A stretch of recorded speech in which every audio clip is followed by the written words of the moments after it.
Full screen.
What if I were to suggest that you play a key role in the awakening world?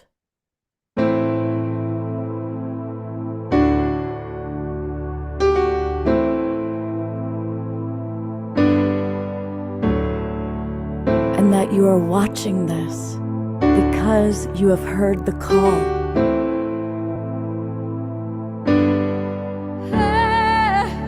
We can start right now by opening our hearts and minds.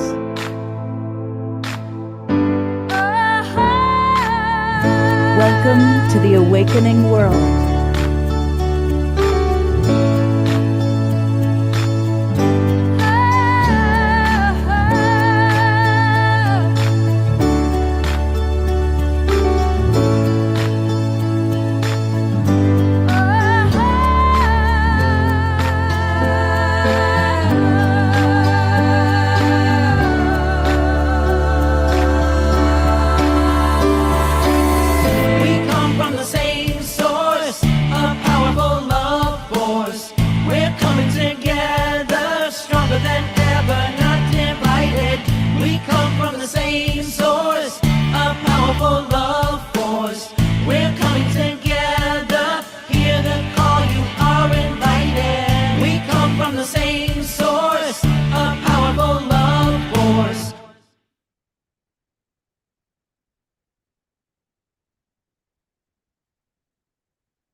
Good evening, everybody, and welcome to The Awakening World. I'm Love Coach Scott Katamas. I'm your host for the evening, and we are the Global Peace Tribe. And at this time in human history, we need to come together. Those of us who are absolutely dedicated to peace and harmony in our world, now is the time that we come together.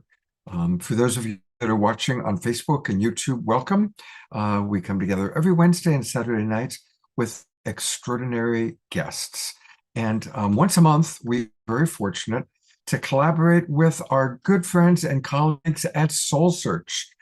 And so we are going to be actually connecting with my co-host for the evening, my good friend Tangela. She is the creatrix of Soul Search, and she's going to bring in friends like Jenna Lee. And we've got different psychics and healers that are going to be with us.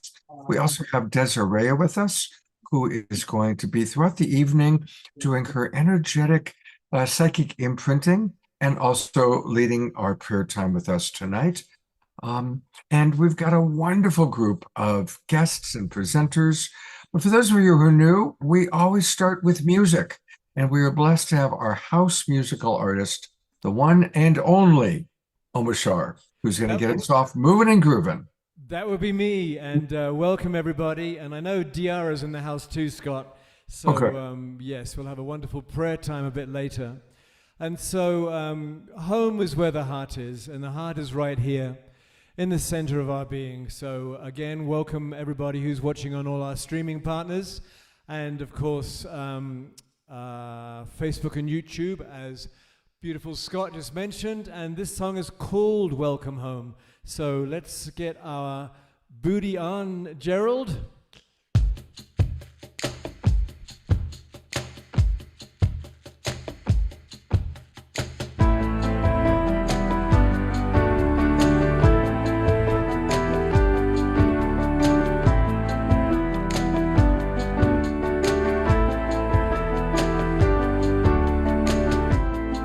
Let me shine a light inside, and I'll show you where your truth resides.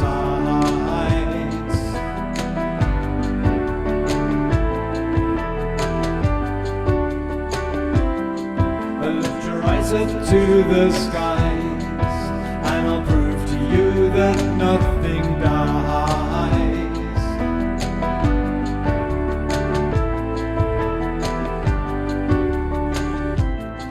Together we will rise again, and we'll make amends for what we've done.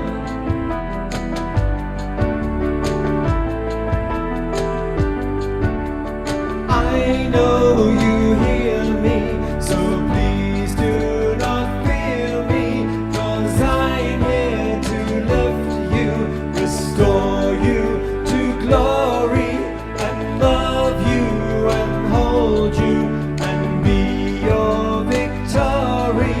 My child, I will welcome you home. Welcome you home.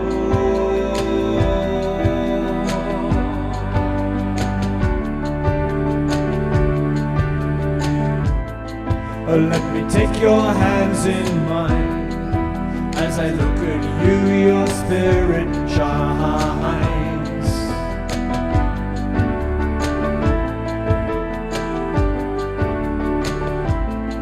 You see, it's true that we are one, and we came out from the central sun.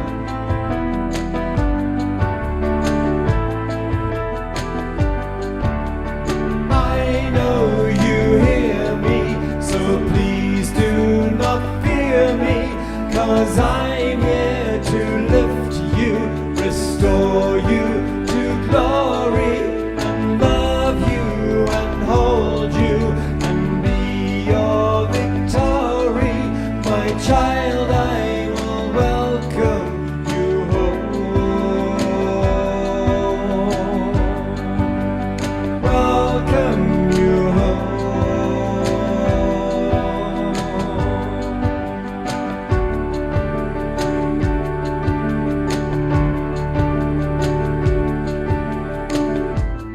So when you take a different view and you dream awake, breathe out the new.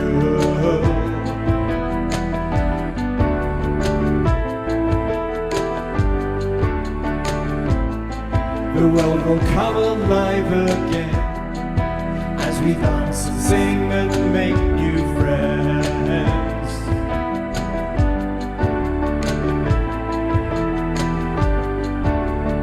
I know you hear me, so please do not fear me, 'cause I'm here to lift you, restore you to glory, and love you and hold you and be your victory.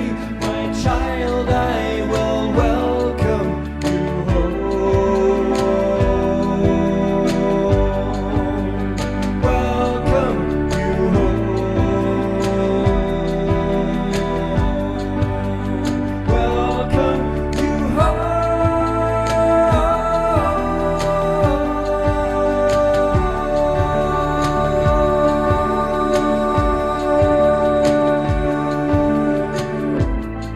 So let me shine a light inside. I'll show you where your truth resides, and lift your eyes up to the skies. I'll prove to you that nothing dies.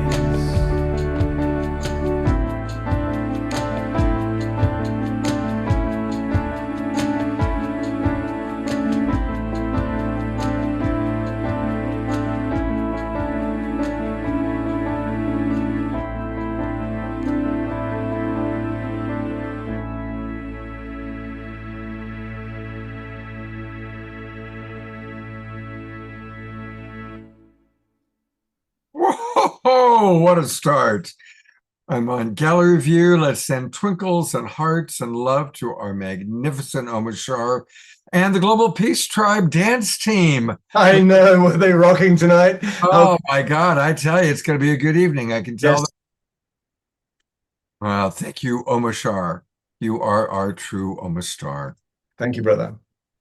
And he'll be back with at least 2 more songs. Who knows? We might even throw a third one at him. Hey, so once a month, we collaborate with Soul Search. And for anybody who doesn't know, Soul Search is the place to go online when you're looking for psychics, healers, any kind of support of a nature of consciousness. And they have an extraordinary group of people. You're going to meet 5 of their practitioners tonight. And they also put on enlightenment expos all over the southwestern United States. In fact, they're coming to us right now from Dublin and Pleasanton. That's in the San Francisco Bay Area. And I'm going to now welcome my co-host for the evening, the lovely Tangela. She's the one you're seeing on the right. And her first guest, Jenna Lee. Thank you, Scott. And hello, everyone. It's always amazing to be with our soul tribe, our soul family, as I like to say. Omashar, thank you for getting us off to an amazing start. And like Scott, like you said, at Soul Search, we're here to support the evolution of consciousness, support the awakening of humanity at this time. What I was telling everyone today, all of our attendees coming here, that it may feel chaotic outside, but we're here to be the light and to hold the light. And when we come together as soul family in this way, we create vortexes of energy like we're doing here in Dublin, like we're doing here tonight online together as the Global Peace Tribe. And this is what is truly elevating consciousness right now. So I know people are frustrated, they feel challenged, difficult times. When you look at the news, you can just feel hopeless and in despair.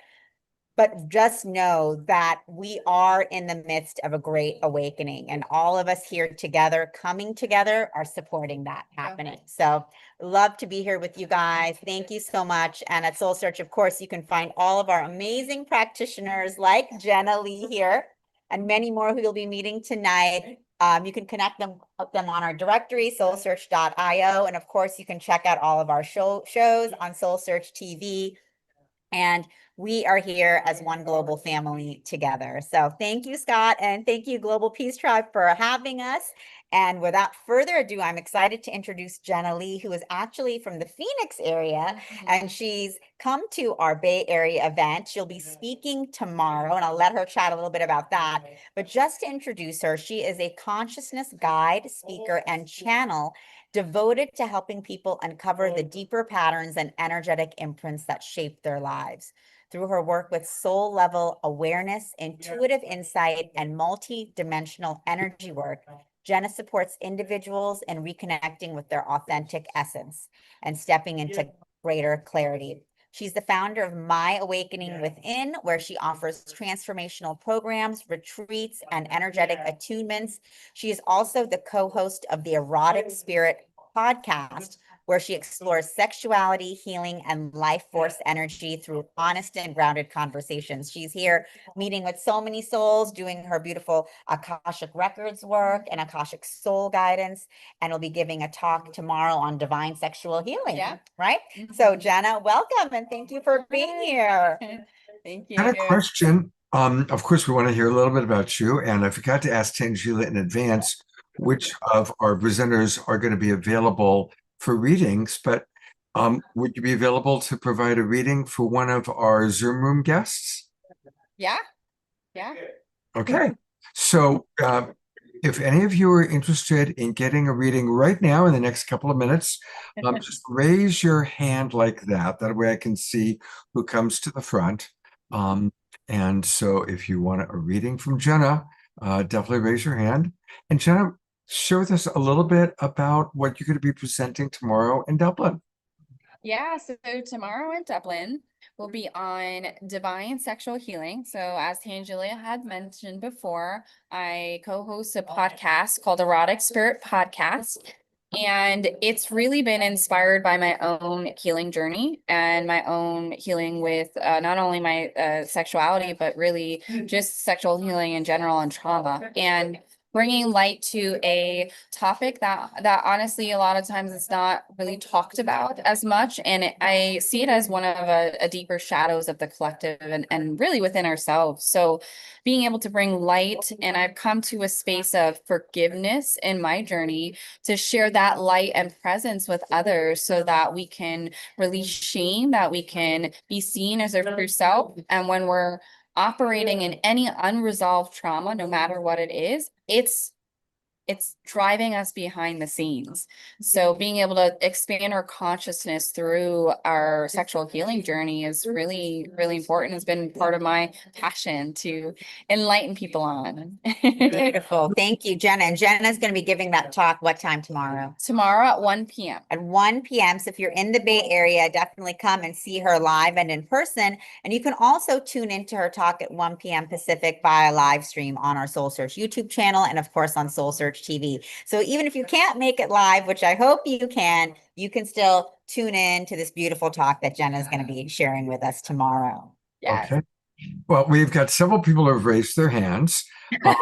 And so I'm going to try and get everybody in. We won't have time for Jenna to do everybody, but I'll try and make sure everybody who's raised their hand will get a reading tonight from one of our presenters. Yeah. Jenna, I'm going to introduce you. My good friend Jeff Bailey is with us, coming to us from Atlanta, Georgia. Okay. And so, Jeff, meet Jenna. Hi. Hey, Jenna, how are you? Good. How are you doing? I'd say this is my first time I've done this on Global Peace Tribe. So if mine is very specific to me personally, so Okay. I'm not sure if that's really what the readings are for or not. But a couple of years ago, I was a shareholder in a software company, and it got bought, so I got bought out. So I'm not complaining about that, but I no longer have a career.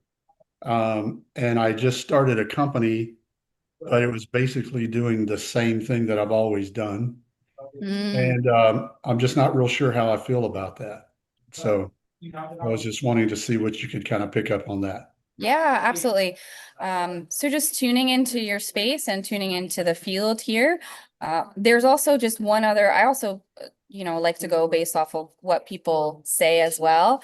And right, just being transparent. When we step into things and we bring things to the world, it's about passion and love. And if there's any delay, right? There's a little bit of, I'm feeling a little bit of burn feeling from just the previous experience and a little bit of grief. So I see that. I also do energy work. I feel that in the heart. And I just see that expanding and moving and clearing out.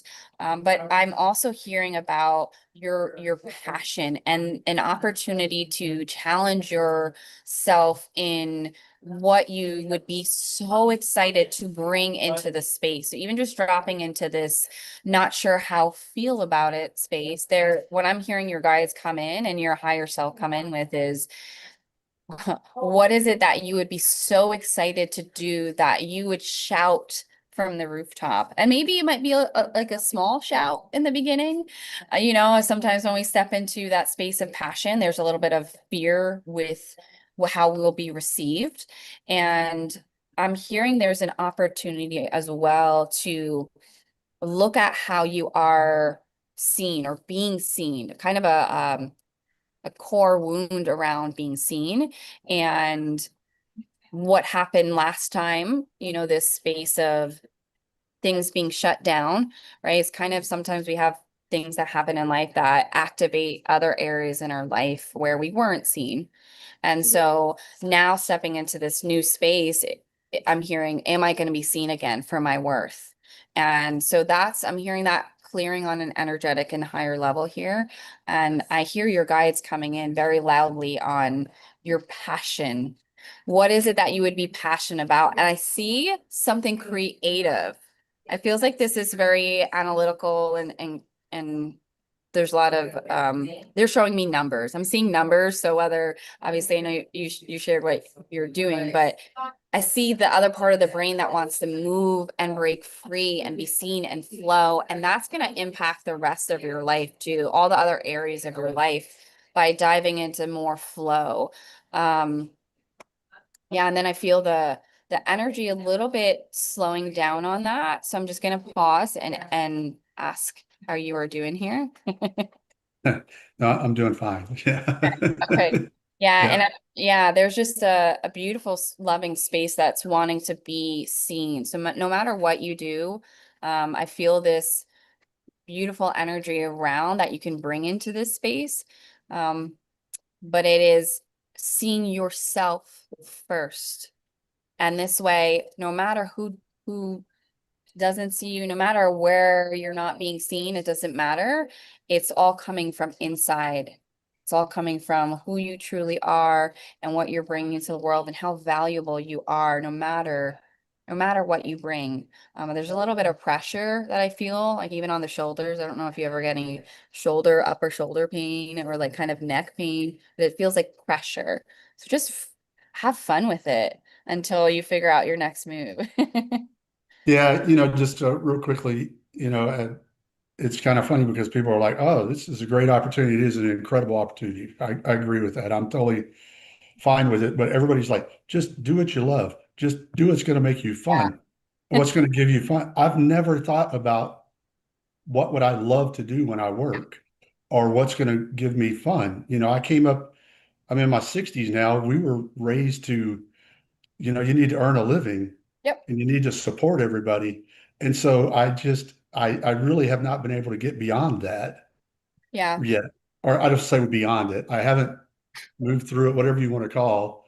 I just sit there and I'm just like, I have no freaking clue Yeah. what I would do, you So, know?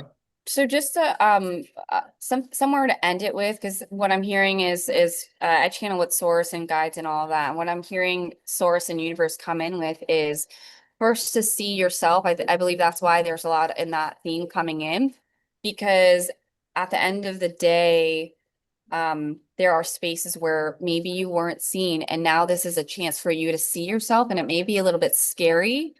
But when we're truly seeing ourselves in that space of love, our connection points and shifts and change in the world are going to be reflective of that. Whereas I see the cup is not really filled up with this, and that's just coming in from your higher self and just feeling it in your body. And sometimes we do things or we feel pressure to step into conditional ways of beings because that's what we learned when maybe we weren't seen. So step into journaling what it would be like for you to be seen. And once you step into that frequency and joy, start to then visualize what your life would look like. This way you shift the energy and then you can manifest. Great. Thank you very much. Absolutely. Appreciate it. Thank you, Jeff. That was great. Jenna, would you be willing to do a reading for one more person? Yeah, yeah. Okay, well, here's Luna. I'm adding Luna to the. Hi, Luna. It's really hot. I'm in the Bay Area with you. Okay, beautiful. So my question, I'm open to receiving just some higher divine guidance through a series of synchronicities. There is this profound, loving spiritual connection with an individual that was brought into my life a year ago under the eclipse in April, and there's life. What's the word? Life Legacy Project as partners in life to contribute to humanity. And I believe he's my twin flame. And yet we have different pacing. And I'm doing my best to give up all expectations give up all expectations for appreciation of just who he is, right? And for what and for every way he was brought to me. And what's been challenging for me is that I have a very lucid dream life. I received amazing lucid visions, and like I said, numerous synchronicities that have materialized. And I'm baffled because I guess I just would like for you to maybe tune in of where you see this the presence of this energy partnership with he and I, Okay. Yeah, absolutely. So thank you for sharing. And what I am seeing come in is I am seeing a mirror. They're showing you and him.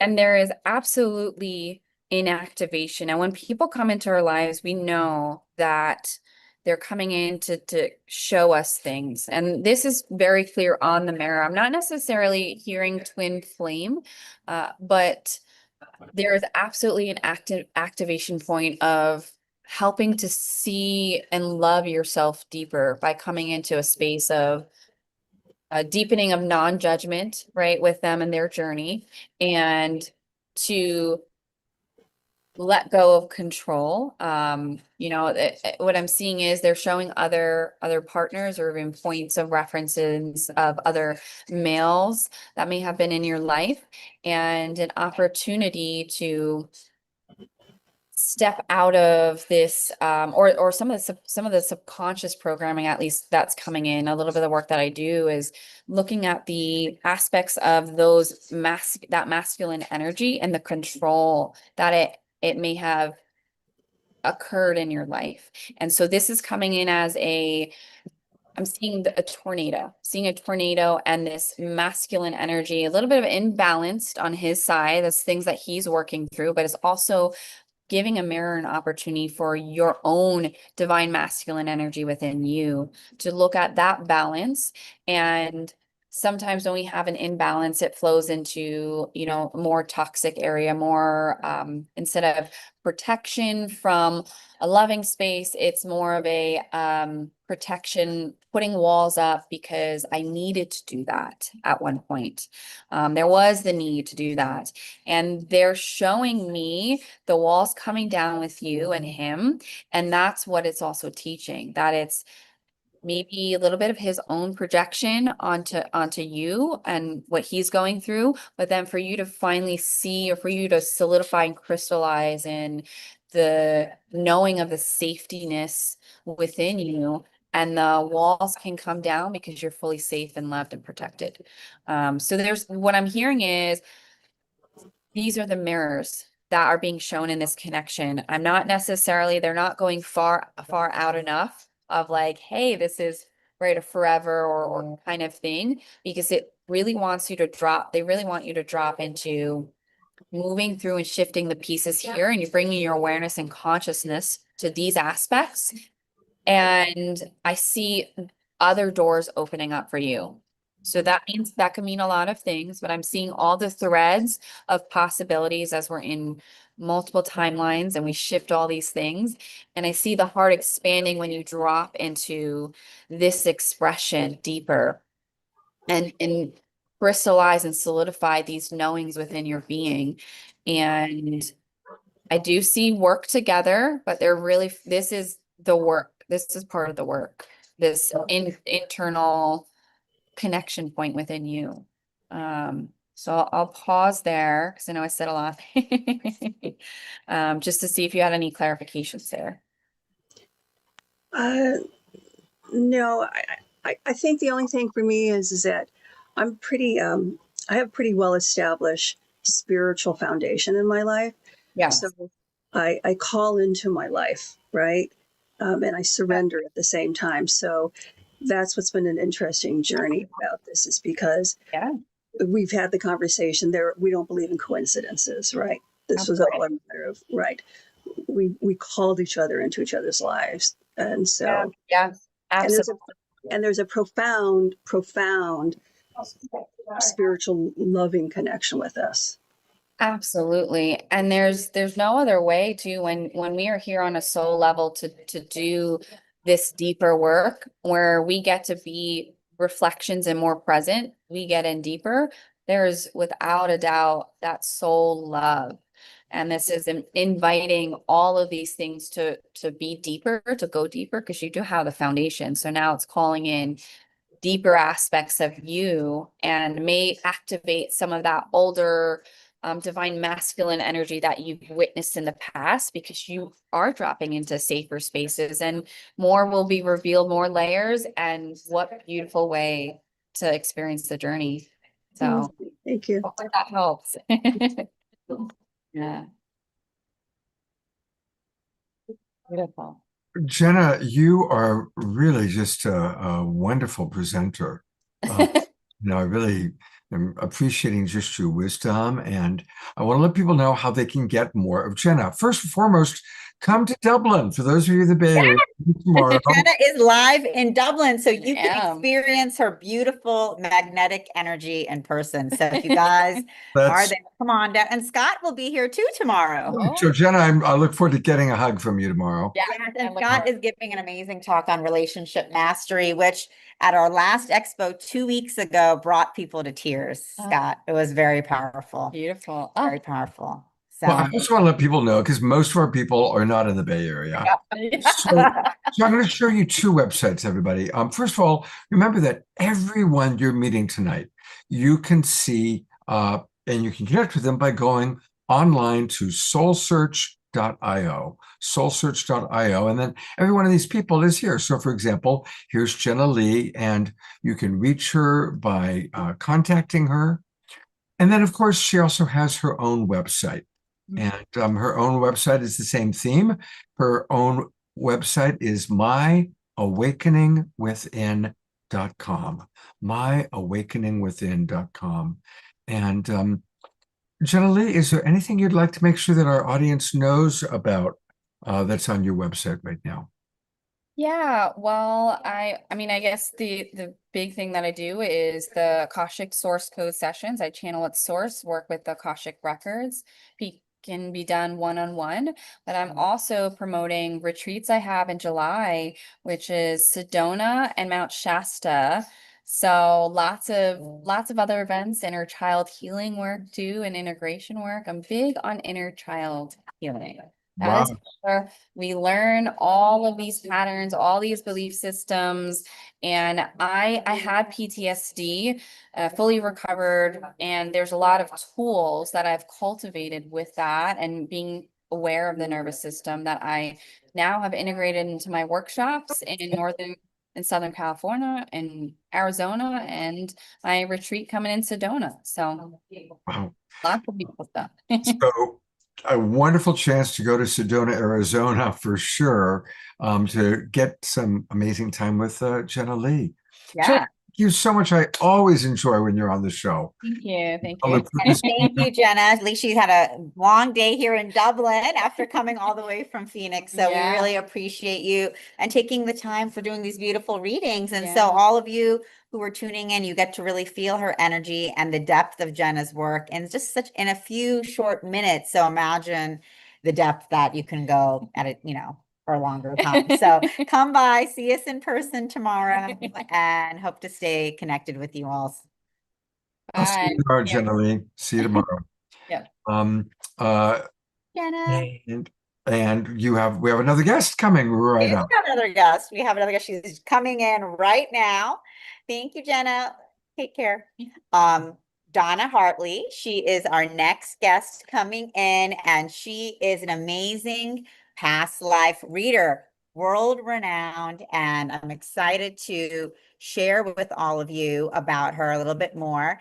Donna, for more than 4 decades and on 5 continents, has inspired audiences worldwide as an inspirational speaker and renowned past life reader, helping people uncover the hidden patterns of past lives, overcome adversity, heal, heighten their intuition, and awaken to their higher purpose. An international keynote speaker, former Miss Hawaii, and television actress, Donna has shared the stage with legends such as Robin Williams and Dick Van Dyke. Donna's remarkable life journey has been featured on NBC, ABC, PBS, and in the New York Times. And she has an incredible new show coming up on Soul Search TV, Past Life, Present Patterns. Donna gave a standing room only talk today here in Dublin. The room was so full there we ran out of seats for everyone. And in April, she has a new Soul Search TV show starting that I hope all of you can tune into. It's going to be twice a month. The first episode is actually going to be you teaching a little bit about past lives and how past learning and understanding of our past lives can help heal our present. And she'll talk about that more today. And the second episode of the month is actually a chance to do live past life readings with Donna, which is very powerful. I have done some past life readings and they are quite illuminating. So I really encourage you all to tune in starting next month, April 1st, into Donna Hartley's show, Past Lives, Present Patterns. And welcome, Donna, to the show. It's great to be here. It's great to be in Dublin. So this is the question I want to ask as the viewer. Have you lived before? And the answer is yes. Will you live again? The answer is yes. And will you be held accountable for your actions? Yes. Now understand that nobody judges you from the other side when you pass on and you're in that other dimension for a while, but you get to understand your life. You get to look at it honestly and you get to say, okay, I like that about it, but I didn't like that about it. So I'm going to go back again and I want to clear this up. So that's why we recycle, okay? And plenty of them on Earth. You know, the dimension goes to 3. So that's the Akashic records. But if you're above that in the galactic records, then it's got to be, did you live on Lemuria? Did you live on Atlantis? Are you a star seed? So there's all different levels. But in this time period, I want to talk about a pattern that shows up in so many people. And this is the question I hear. Why am I feeling unworthy in this lifetime? Why do I sabotage my relationships? Why do I not get promoted at work? You know, what is that? Well, those patterns started way back when in another lifetime. And then you had them again and again and again, and in this lifetime. But once you become aware, then you're here to overcome that pattern. And I'm not going to tell you that's going to be easy because it's not. But once you become aware, it's like, okay, now I can do something about it. So let me just tell you a story about a pattern. And then that pattern, you can see that, you know, there was something that had to be done. All right. So the story starts back in the medieval times. Okay. This lady was feeling so unworthy, you know, and she just had this sabotage thing and she wanted to understand where this was coming from because she had lots of heart surgeries, you know, and she never felt like loved in her heart. So she went back to the medieval times and she found out that she was an urchin, you know, I mean, like in the streets, and it was a little village and her parents had both died and she was stealing apples and stuff. She was like 14 years old. And then the Lord of the land saw her. So he sent some women, they cleaned her up, they gave her a little room, she had a bed of her own, she had food, she had a fireplace. I mean, this was wonderful. Yes, she was a mistress for this Lord of the land. And yes, the village judged her, everybody judged her, but she didn't care because she had food, she had someone who loved her, she felt like. She got pregnant years later, 5 years later, and she told him, you must leave your wife. You must marry me. He said nothing. Next time, she said, you must marry me. He said nothing. Well, unfortunately, she did lose the child. The child, you know, so it aborted. So she lied to him, though. She didn't tell him that happened. She still said, you must marry me. So one night she was walking, she had this beautiful green cape on. And, you know, he'd given her, oh, she felt so wonderful, so warm. And these 2 men rode up. One took a dagger and he stabbed her right in her valve, right at her heart. And she died and she fell in that gutter. And the people of the village didn't even put her in a grave until 3 days later.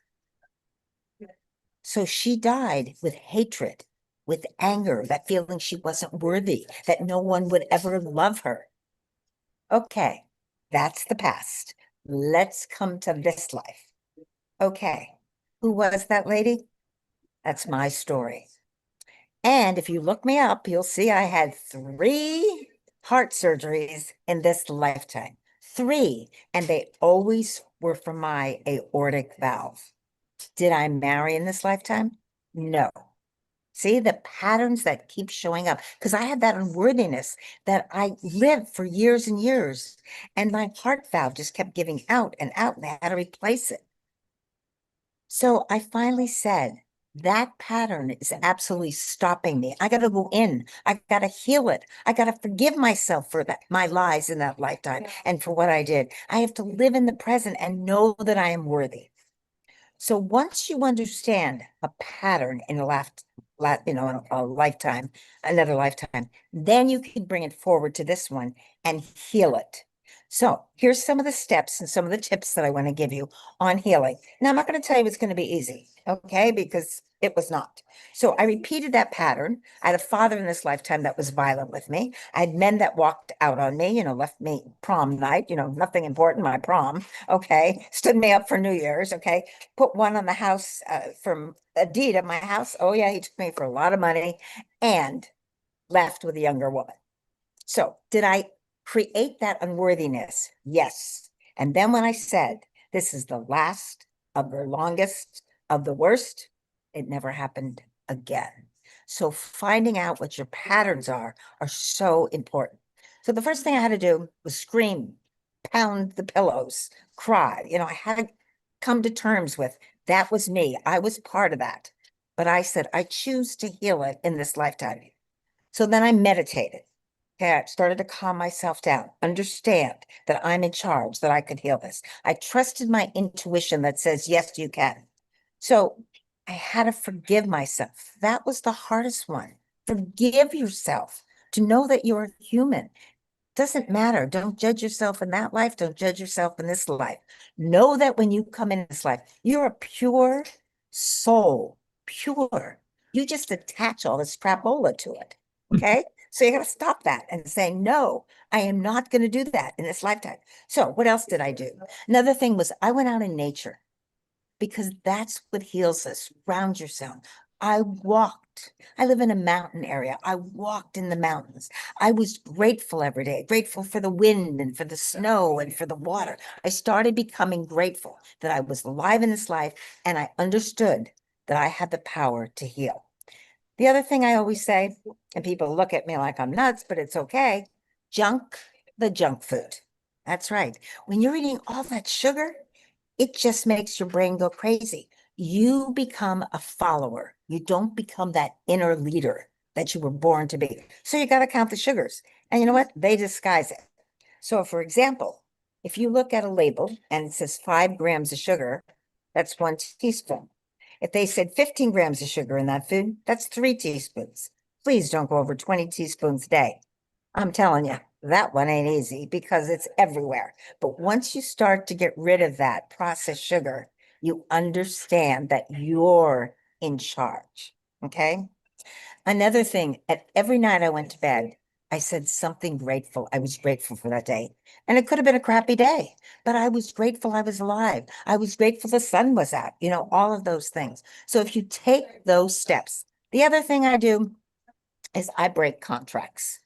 And I had to break a contract, So I took a string, okay, and about 12 inches long, and I said my name on the one side. I'm Donna Hartley, and I choose to have a healthy relationship with myself for the highest and best good. And I said it with contentment. And then over here, I said, these are past lives. This is where I feel unworthy. And I'm going to cut that. I'm going to break that contract of unworthiness because I never want it in this lifetime. And then I burn it. Okay, and I make sure I burn both strings, okay, that it dissolves, but I make a conscious intention. So when people say they're unworthy, I say, and you can get over that. You can work on it. You can find out where that pattern came from, and you've had it then in different lifetimes. I always go as a reader to the root problem, the root life. And I say, this is why it's here now. You having the wisdom to understand it and to heal it. Comments, Darla? Yeah, no, I think it's really powerful the way that Donna works with past lives, having gotten past life readings from her and seeing you in action at the expos. And I see Susan Bloomquist saying, wow, I've never heard anyone cover so many bases in such a short time. Yes, that is Donna. She covers a lot of bases. But what I think is powerful is that you acknowledge that, there's specific past lives that have to do with specific issues and patterns that come up. Yes. And so you ask, okay, what is the question that you want to address? Is it something love life, business and finance, career related? And based on that question, then you Yes. visit the specific lives that people can go back to that have to do with that question, with that issue. You hit right on. See, because I ask before I do a reading, when you sign up, I need your date of birth, location, and where you were born, because that gives me permission to go into your records. Then I ask 2 specific questions, just like you said, so then I can not waste time. You can tell I'm fast. And then I go to that life right away and pull it up. Now, I have my spirit guide there to protect me, but I also, the night before, call your spirit guide to come in to know what you should hear. So I'm going to cover those first 2 lives. Then I'm going to cover 2 other lives that are going to come up. Usually that's kind of purpose or whatever. Then your spirit guide steps in for the very last one. I call it the wild card. I give you 2 short lives, 3 facts, and I say, ask yourself which one will tell you what your purpose is and what you should do right now. You choose it, and then your spirit guide, and when they talk, it's faster than I talk. Okay, and they just give you fact on fact on fact on what you do. It's a message directly to you from me. I can't remember it because it goes through, the energy so high, it goes through me. But I believe that we're all here to raise our vibration. We're all here to clear up lots of things. And if we start with love, kindness, forgiveness, and where do we have to start? With ourselves first. Then we can be available for other people. That's really beautiful. Yeah, exactly. And so when you go into these past lives, what I think is so fascinating is the level of detail that you bring in for people. I mean, really detailed, the occurrences, who they were with, the surroundings. Right. And one of the things you mentioned in the talk today, which I'm sure everyone listening has experienced, is that often when we're called to a specific location, we had a past life there. They had a past life. I mean, this is a good story. Take one look at me. I am Irish, but I'm from Pennsylvania, went to Montana, ended up in Hawaii. When I got off the I plane. can't find the remote. If you see it, would you? Put Okay. it Okay. When I got off the plane in Hawaii, I could not believe it. I had felt I lived there before. So I was going to college, okay, selling pots and pans door to door, making a living. But I ran for the title of Miss Hawaii. I lost. I ran for Miss Hawaii the next year, second year, and I lost. I ran for Miss Hawaii the 3rd year, and I lost. The 4th year, at least I had some modeling classes and acting and pictures, and I lost. And I said, I'm never running for that pageant, but it just said you have to. And I ran the 5th year. And the judges looked at me and probably said, give it to her. She's not going away. And I did win the 5th year. I won Miss Hawaii, okay, for the Miss USA pageant. But this is the story. I knew I had lived there and was royalty. Now, royalty back in the Polynesian days, that means I had 1 grass hut and 2 pigs. That was it. So in this life, I got to be the real princess. So I knew it was coming up, but it was just like, I couldn't explain that to anybody at the time. But you say, sometimes you've been there and you can't explain why you've been there, but it just draws you in. Yeah. So really powerful work that you're doing, Donna, and really fascinating. I mean, and you said also in your talk today that we've lived thousands of lives. Oh, yeah. Lots. Yeah. We haven't gotten it, and we get caught on Earth, but we've also lived on other galaxies where we were so advanced, where we were telepathic, where we did do self-healing. We've got to bring that energy back. Then we lived at times of Lemuria, which again was a great civilization. Then Atlantis had the 2 of them. They had spiritual and they had the technology. So that's where we are now too. We don't want the technology to be so big that it covers up the spiritual. They have to be in balance. So there's so many things to understand. And when people say past lives, really? And I go, you think you could get it done in one life? I don't think so. So that's my opinion about that. Or I say, wait till we meet on the other side. We'll have a conversation over there. So thank you Beautiful. so Well, much, Anna. it's wonderful to hear you. People are really enjoying what you had to say. And I want to let people know how they can get their own past life reading with you.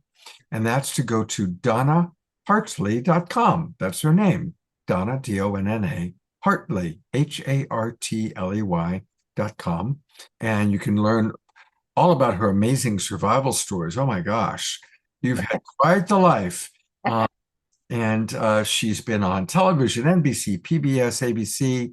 And of course, you can also find her on Soul Search, which is where you can find all of our presenters.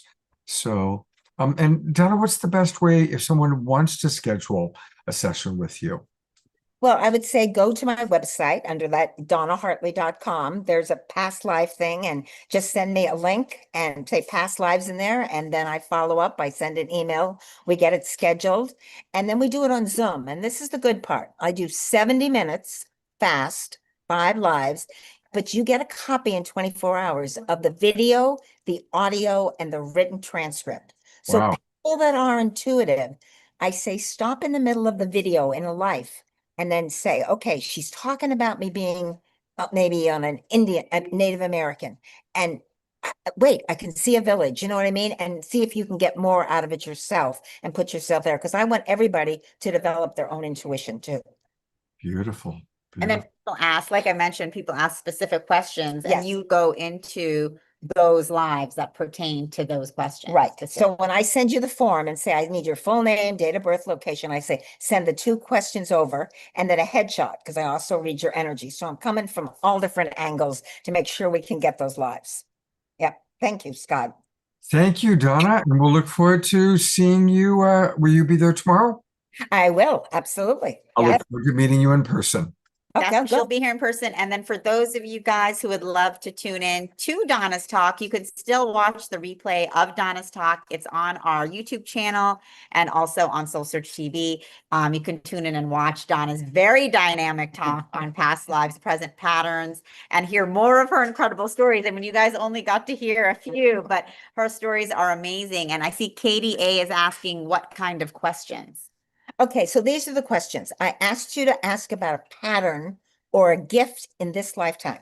So someone might say, why did I have to marry twice? It's a pattern. I picked the same type of man, and now I'm with no one. See what I mean? They want to understand why they did that pattern in this lifetime and why they have to be alone now. Or they could say, I really want to develop my spiritual abilities, but I don't even know where to start. So could you find a lifetime that I maybe had some spiritual abilities or healing abilities? So it's got to be tied to this lifetime you're living it. And I'm going to go back and find that original lifetime or a place. I had a lady that said, I am so drawn to Paris and to a certain alley. And I went, a certain alley? What does that mean? You know? And so she said, it's church. And we went back to World War I, where she had been, as a young girl, raped.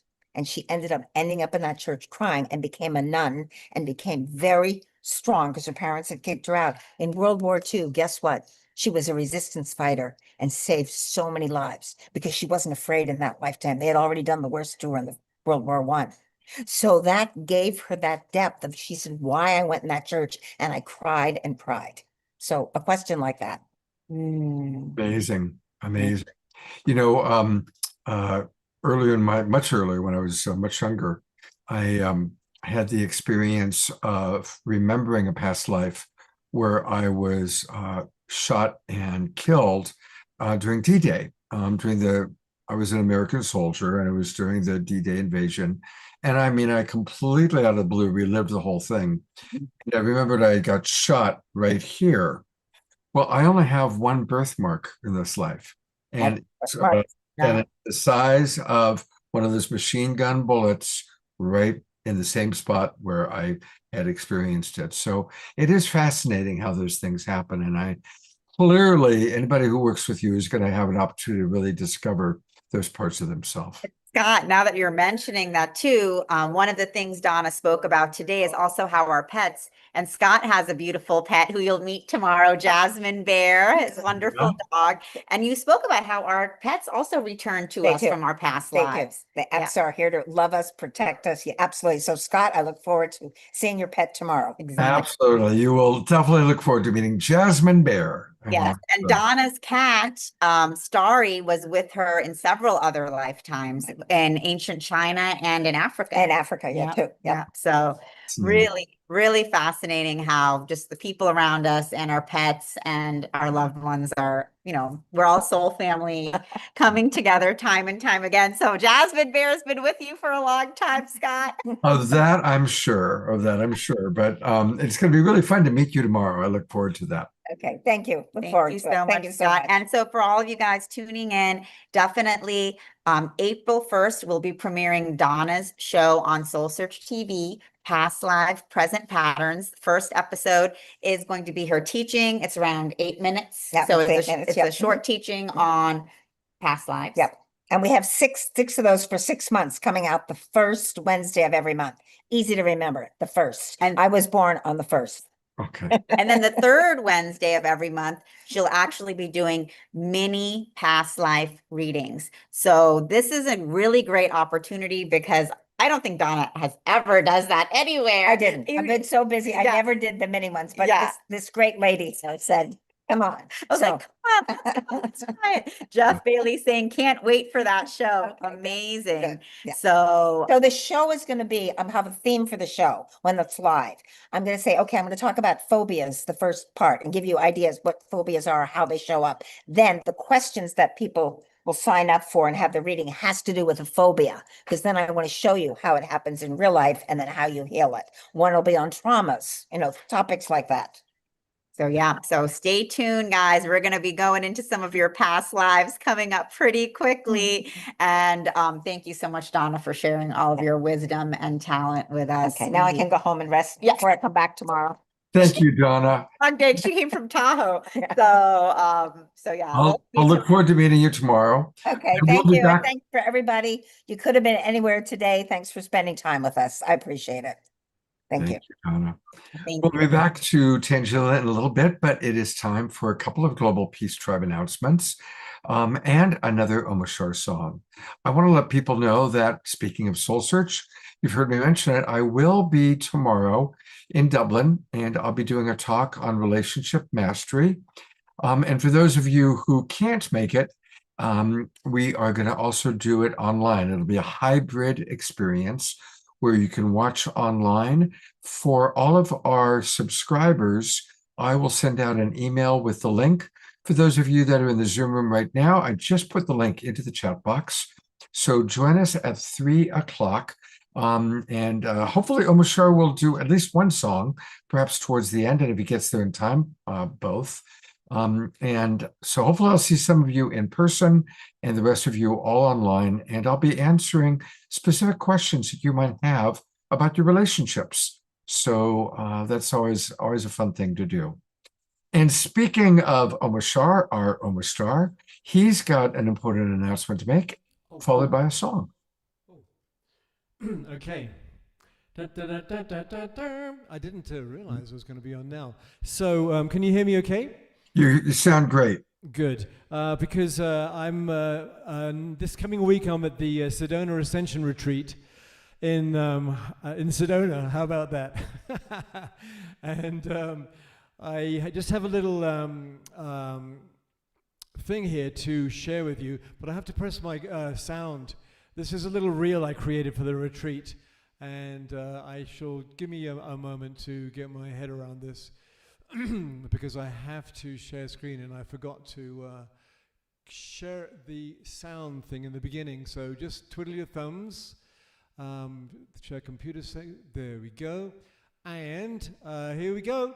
And now the choice is made.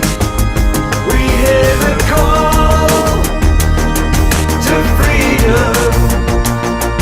Our lives will reveal all. There are no shadows, no fall.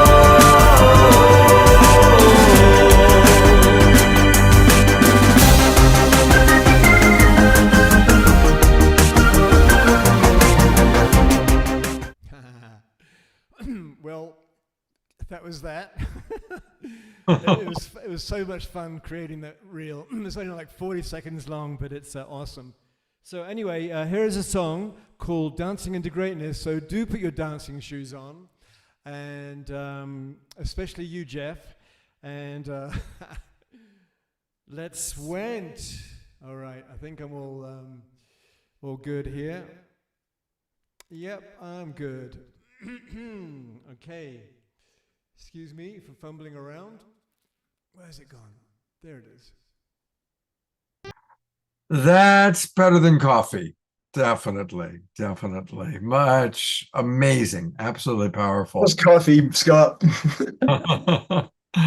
Thank you. And anybody, again, Sedona is the place to go. And so, do you want to share any words about the Sedona Ascension Retreat? It's going to be just amazing. I mean, obviously the location, but Suzanne Ross and her sister, who are the hostesses of this retreat, have just cherry-picked the most perfect people. Of course, there'll be Daryl Anker there, and Alan Steinfeld and Tangela will be there, and a whole bunch of really top shelf people, psychics and ufologists, and an amazing musician myself, crystal bowl singers. There'll be Shelley Reef there, but SedonaAscensionRetreats.com. You can check it out. And yeah, there's a whole bunch of people there. Who else is there? And I just happen to have the poster right Thank you so much. here, of course. There it is. And Henry, who's been on the show recently, Carolyn Corey, Bashar, Jimmy Church, he's a trip. He is a trip, and the beautiful thing is it's a cumulative effect, and you're all in this. It's a 3-day event, and you just build and build and build the energy until by the halfway through the second day, you just love everybody, and so there we are. Thank you. I'm really looking forward to being there. Absolutely, it's going to be amazing. So, yeah. Thank you. All right, I'm sure we'll be back one more time for our closing song, and hopefully, I loved watching Shakti dance her little booty off, and I hope she's got the energy because she's up next. And to introduce her, here is my wonderful co-host, Tangela. Thank you, Scott. And Omashar, that was quite the song. Thank you. We're all moving, grooving, and I'm excited to see you in person in Sedona next week. I'll be doing the opening live activation and meditation to open up the Ascension Retreat Conference next weekend, which I always love to do. So I'm excited to see you there in person, Omashar, as well as all of the other beautiful souls that will be there. And I'm excited to introduce our next guest, Shakti Botazi. She is first time here on The Awakening World, and she's one of our amazing luminary soul search practitioners, and she's coming to us live from Mount Shasta, which is also one of my favorite places that I go to quite often. So we're all bringing in that Shasta energy with you, Shakti. And just to introduce everyone, Shakti Botazi is a modern day medicine woman, galactic shaman, and soul guide who helps women and men remember who they truly are and step into the fullness of their sacred purpose. A Fulbright scholar, 3-time entrepreneur, and former corporate executive, Shakti channels ascended beings of light and weaves transmissions from Andean, Incan, Buddhist, Navajo, and curandera lineages into her work. She began channeling in 2012 and has since developed her own healing modalities, including shamanic constellations and the crystalline soma healing method. Her work blends nervous system safety, trauma integration, human design, and multidimensional channeling to guide women from spiritual knowing into embodied living. She is the founder of the Awakened Path and host of the Soul Wisdom Project on the Transformation Network. Welcome, Shakti, to the show. Thank you, Tangela. I'm so happy to be here, and I can't wait to be live in the shows as soon as my life settles a little bit and I finish moving and all of that. But it's wonderful to be here. I've been watching this show for many years, and it's wonderful to be a part of it today and to be able to bring a little bit of my own love for all and to support all. And thank you, Scott, also for doing this, for being the mind also behind this gathering. So amazing. Well, we're so overjoyed you could join us. And I know you'll be joining us live and in person at our Mount Shasta Expo coming up this summer in July. Yeah. For those of you who want to come visit Mount Shasta, we're all going to be there together in July. So mark your calendars. You'll get to see us all in person. So Shakti, tell us a little bit more about your work as a modern day medicine woman, galactic shaman, and soul guide. What does that mean? And how did you step into this? Yeah. So it's sometimes difficult to speak of just one modality because I actually have 40 years in this path. I'm in my 60s now. And so, you gather so much wisdom from all the traditions that you get transmissions from and study with different teachers. And I specialize in supporting the people I work with. I work one-on-one. I work in groups. I take people to sacred places like Egypt and Sedona, of course, and Mount Shasta and Argentina and different places. And the work is for the person that's working with me to be empowered, to find their own truth, to remember their essence, remember why they're here, and to begin to live life trusting that remembrance. And of course, when I see that as teachers, and like Donna explained, our what we help others with is a path that we've been through ourselves. And for me, this path opened consciously when I was 19 through three deaths in my family, a sister, my grandma, and my dad, all together in like less than 18 months. And that led to a deep search that led me to the first teacher and then more teachers and guides and traditions and all kinds of places around the world. I was born in Argentina. And um, what that led to was to a path that was very nonlinear, of course, and that it was touch and go. And then I would go a lot into the spiritual world and I would take retreats and I would live divided in two, and that was very painful. I was always for patterns, like Donna said, of past lives. I was the sole breadwinner, and I too married many times and divorced. I am happily with my soulmate for 17 years. I can say this now. But that life was such a school for me, and to walk through all the pain and the grief and the discombobulation that I had to go through was, in effect, the biggest gift. And around the year 2012, I had a mystical experience that truly shifted the path of my life. I was asking for that shift.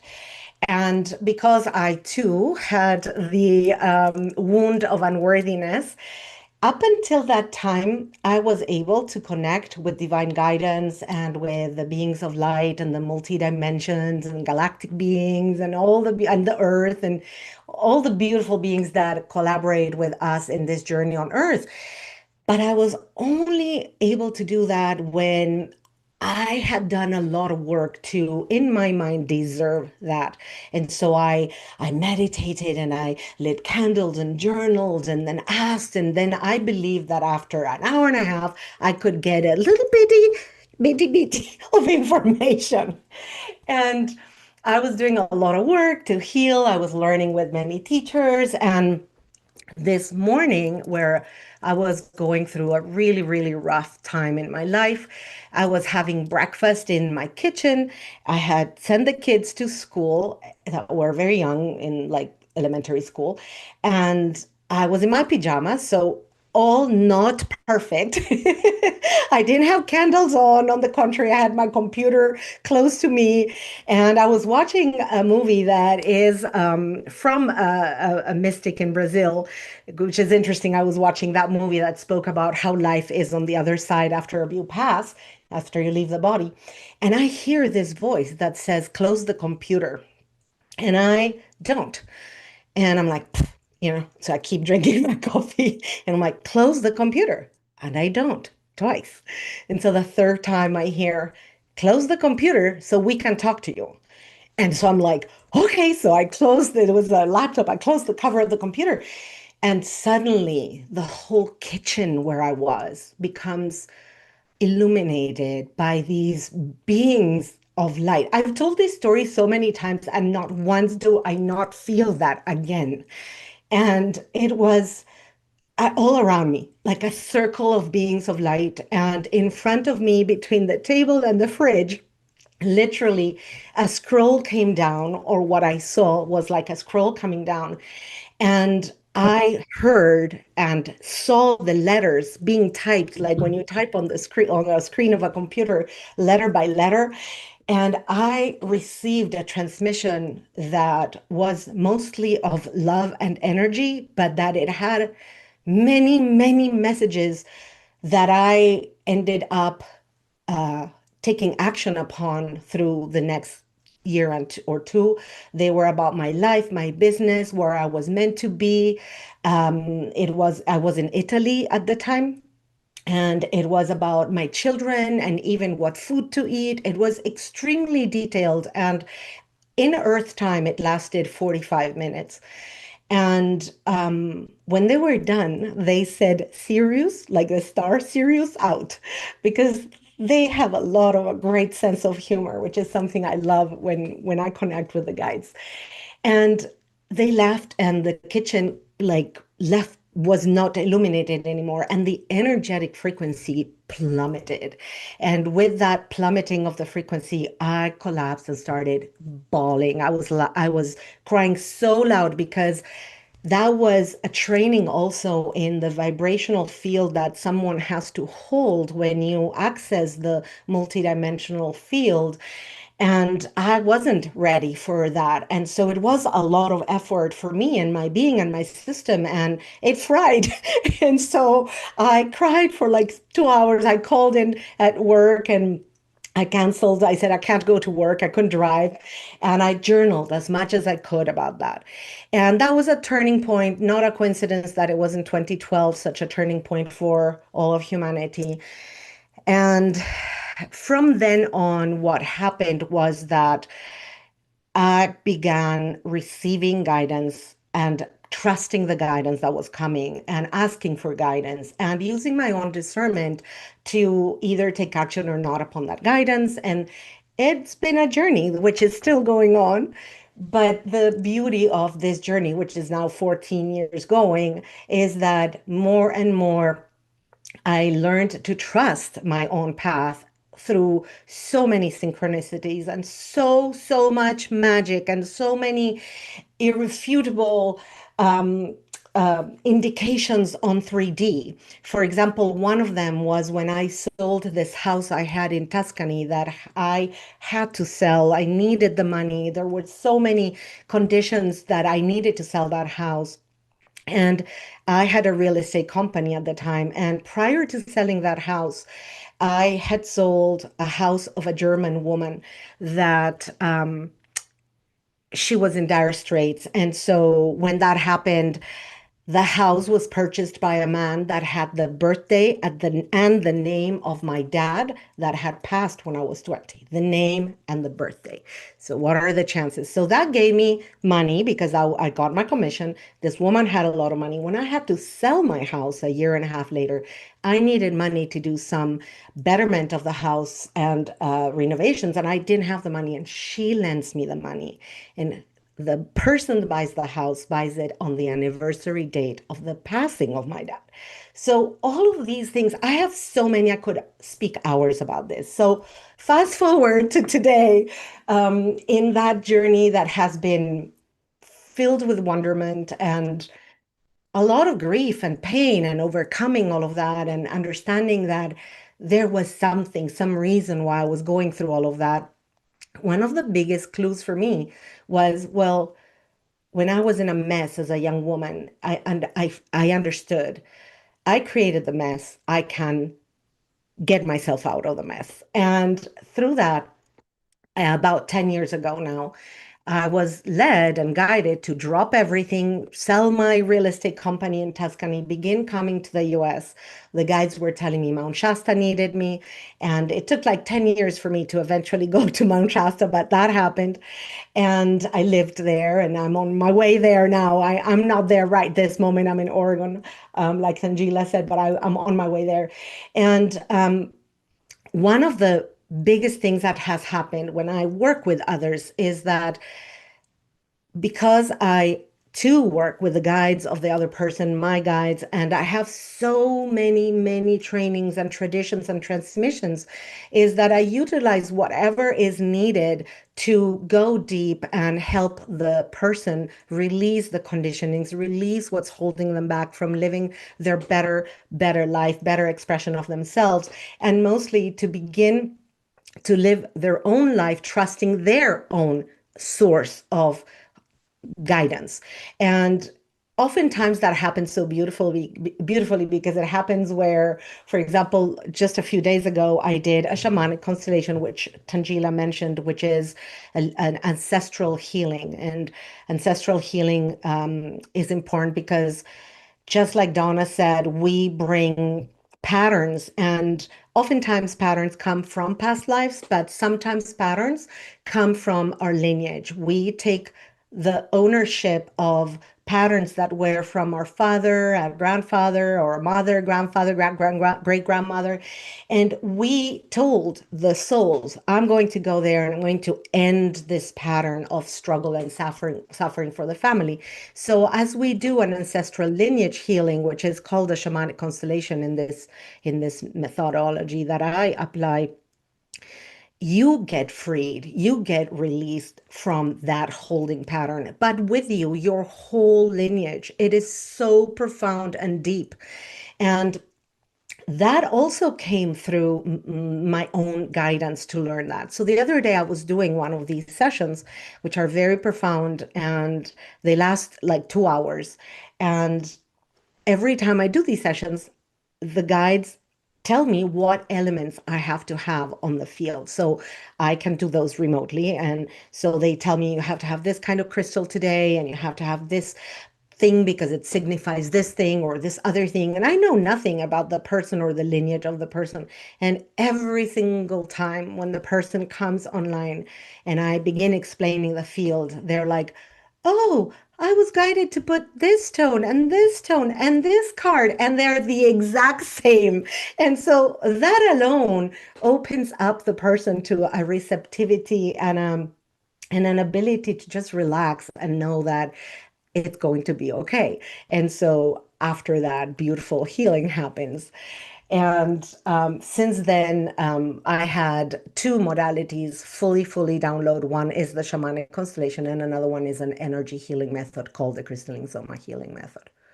Beautiful. So that's so powerful, Shakti. Do you have like either a short demonstration or a mini session, mini reading, or mini channeling, something that you can do to bring us into some of this healing experience that you have? I I asked my guidance today about this, and I was told to just be present and to bring forth some thoughts for the community and for all of us, connecting our hearts to the collective, and because this is such a beautiful community. So if it's okay with you to do that, Yeah, I would be happy. oh, Okay, beautiful. so I just invite everybody to listen with an open heart and to just follow my voice and connect to your hearts. Maybe place your hands in your hearts for a moment. In the heart is such a beautiful portal through which we open up to the multidimensionality of our beingness. And as we have our hands on our hearts, feel all the people that are tuning in this moment. And I love to say this now moment wherever and whenever you're tuning in the replay, in the YouTube replay tomorrow, the next day, it doesn't matter. But for all of us live here, feel the field because it's very powerful, it's very tangible. And with your feet on the ground, connect to this beautiful planet that is this space where we are in the third dimension and interacting with each other, but also have access to all the dimensionalities of Mother Earth, of the Pachamama. And inhale that feeling and notice what happens with you as you're simply tuning into the field. Maybe your heart beats a little bit faster, or maybe you have a tingling sensation, or simply just feel expanded, an expansion in yourself from this connection. And to be in community like this community tonight is so fundamental for us spiritual seekers in this moment on earth. It is especially important at this moment because the illusion matrix, the Maya, the field of Maya is so powerful at this moment. And it's in what's called the extinction bark. So there's a lot of craziness going on and a lot of bombardment of information and of activity. And it's just going to get louder. This is not going to get better any sooner. What is important is that we have the full sovereignty to hold our field of love and to tune into the higher frequency of love that is available to all of us more than ever before. On a cosmic level, we have Neptune, the planet of agape, the planet of expansion, the planet of dissolution of boundaries, sitting at the very, very beginning of Aries in the zodiac at about 1.5 degrees right now.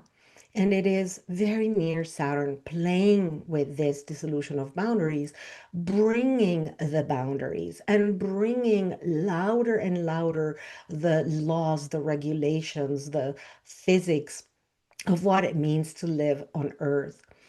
And this is giving all of humanity this first degrees of Aries, or the beginning cosmically of a wave that hasn't happened like this very powerful reset for 6,400 years.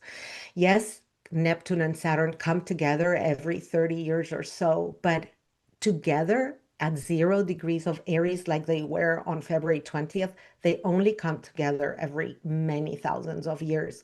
And what they ignite is a big reset. And this reset, just like a rocket going out to space, is going against the atmosphere, and like a rocket is wobbly as it goes out of space, and it takes a while until it reaches that softer move forward. And in this moment in which this is being ignited is that we are being asked to remember why we came here.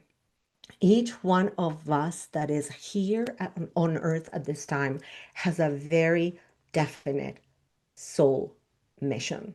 Otherwise, you wouldn't be here, especially since you are in this path of awakening. Otherwise, you wouldn't be here listening to these words. And tune into that. And to do that, also, Jen earlier today said, and Donna said, how they do that and go in nature and meditate and eat foods that are high vibration and find your own way. But the guidance is the frequencies that are high of the fifth dimension and sixth and seventh and on beyond are available to us. All we need to do is to ground very deeply on earth and to open our hearts and to really centering access that dimension, that frequency, and hold that frequency. And part of how we do that is holding the sovereignty of what we take in, what we take in from energy from the environment around us, what we take in our minds with conversations, what we take in from the news or not take it in because we choose not to, what we take in from food frequencies, from everything. We must become, and this is the Saturn aspect, we must become smart and discern with wisdom what we let in, what we do let in, like love and the frequency of gatherings like this one, and joy and the songs and the music and nature and all the things that feed and nurture us and help us hold the field. Because what's needed is us holding the field and believing that something different is possible, not falling into the rabbit hole of all of the illusionary stories.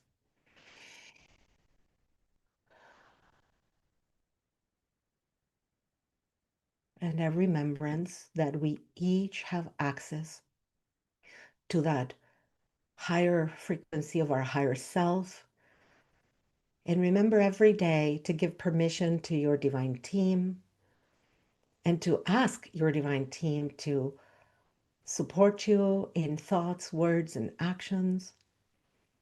And remember to do this daily because without your permission, they cannot come and support you.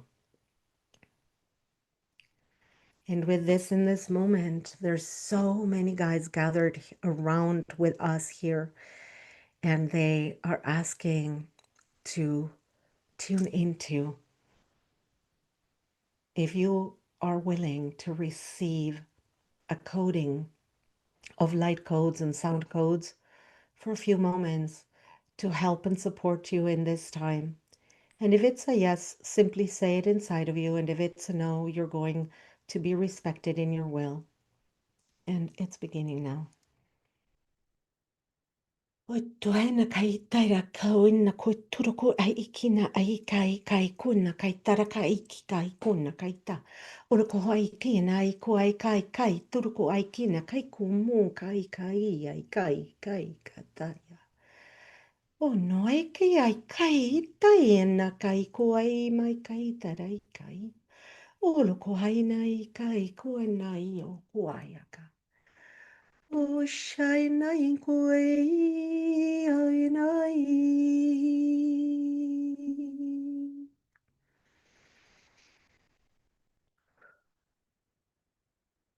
Shai kaya kaya.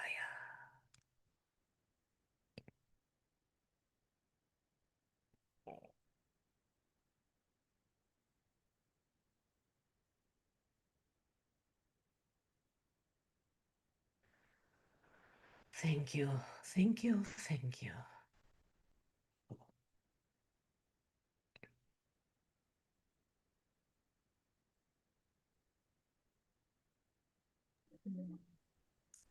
Thank you for that beautiful Thank transmission. you, Shakti. Beautiful transmission, very powerful.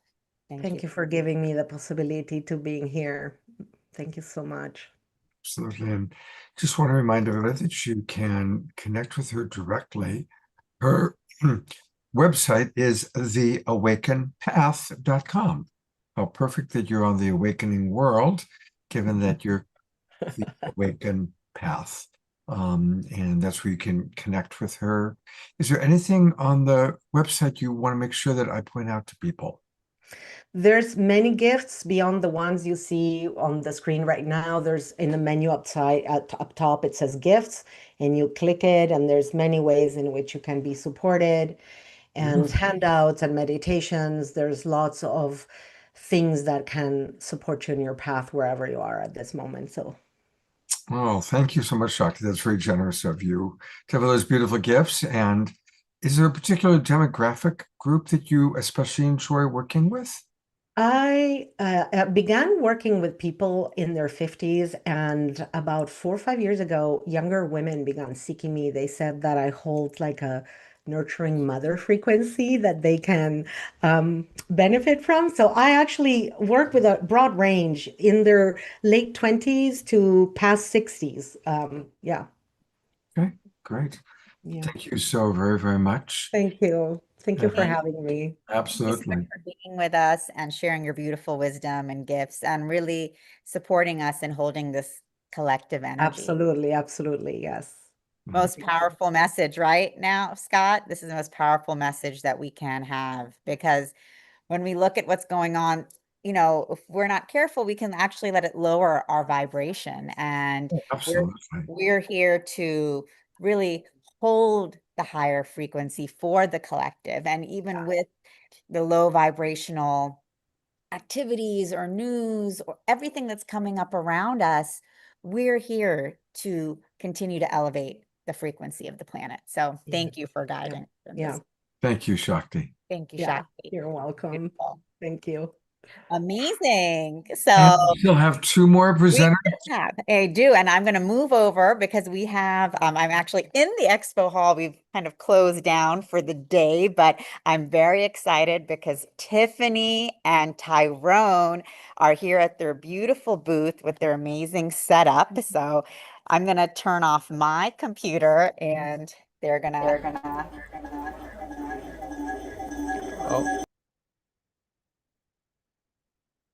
Am I spotlight All right. then There we go. on a different computer? Let's put you guys on.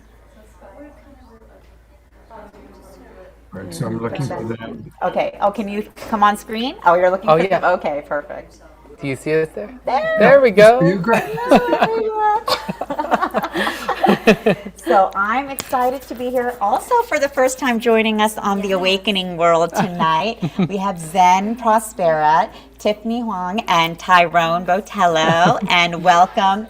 They are amazing members of our community and the founders of Zen Prospera, which is a wellness brand, as you guys can see here, devoted to helping people cultivate greater calm, balance, and mindfulness in everyday life.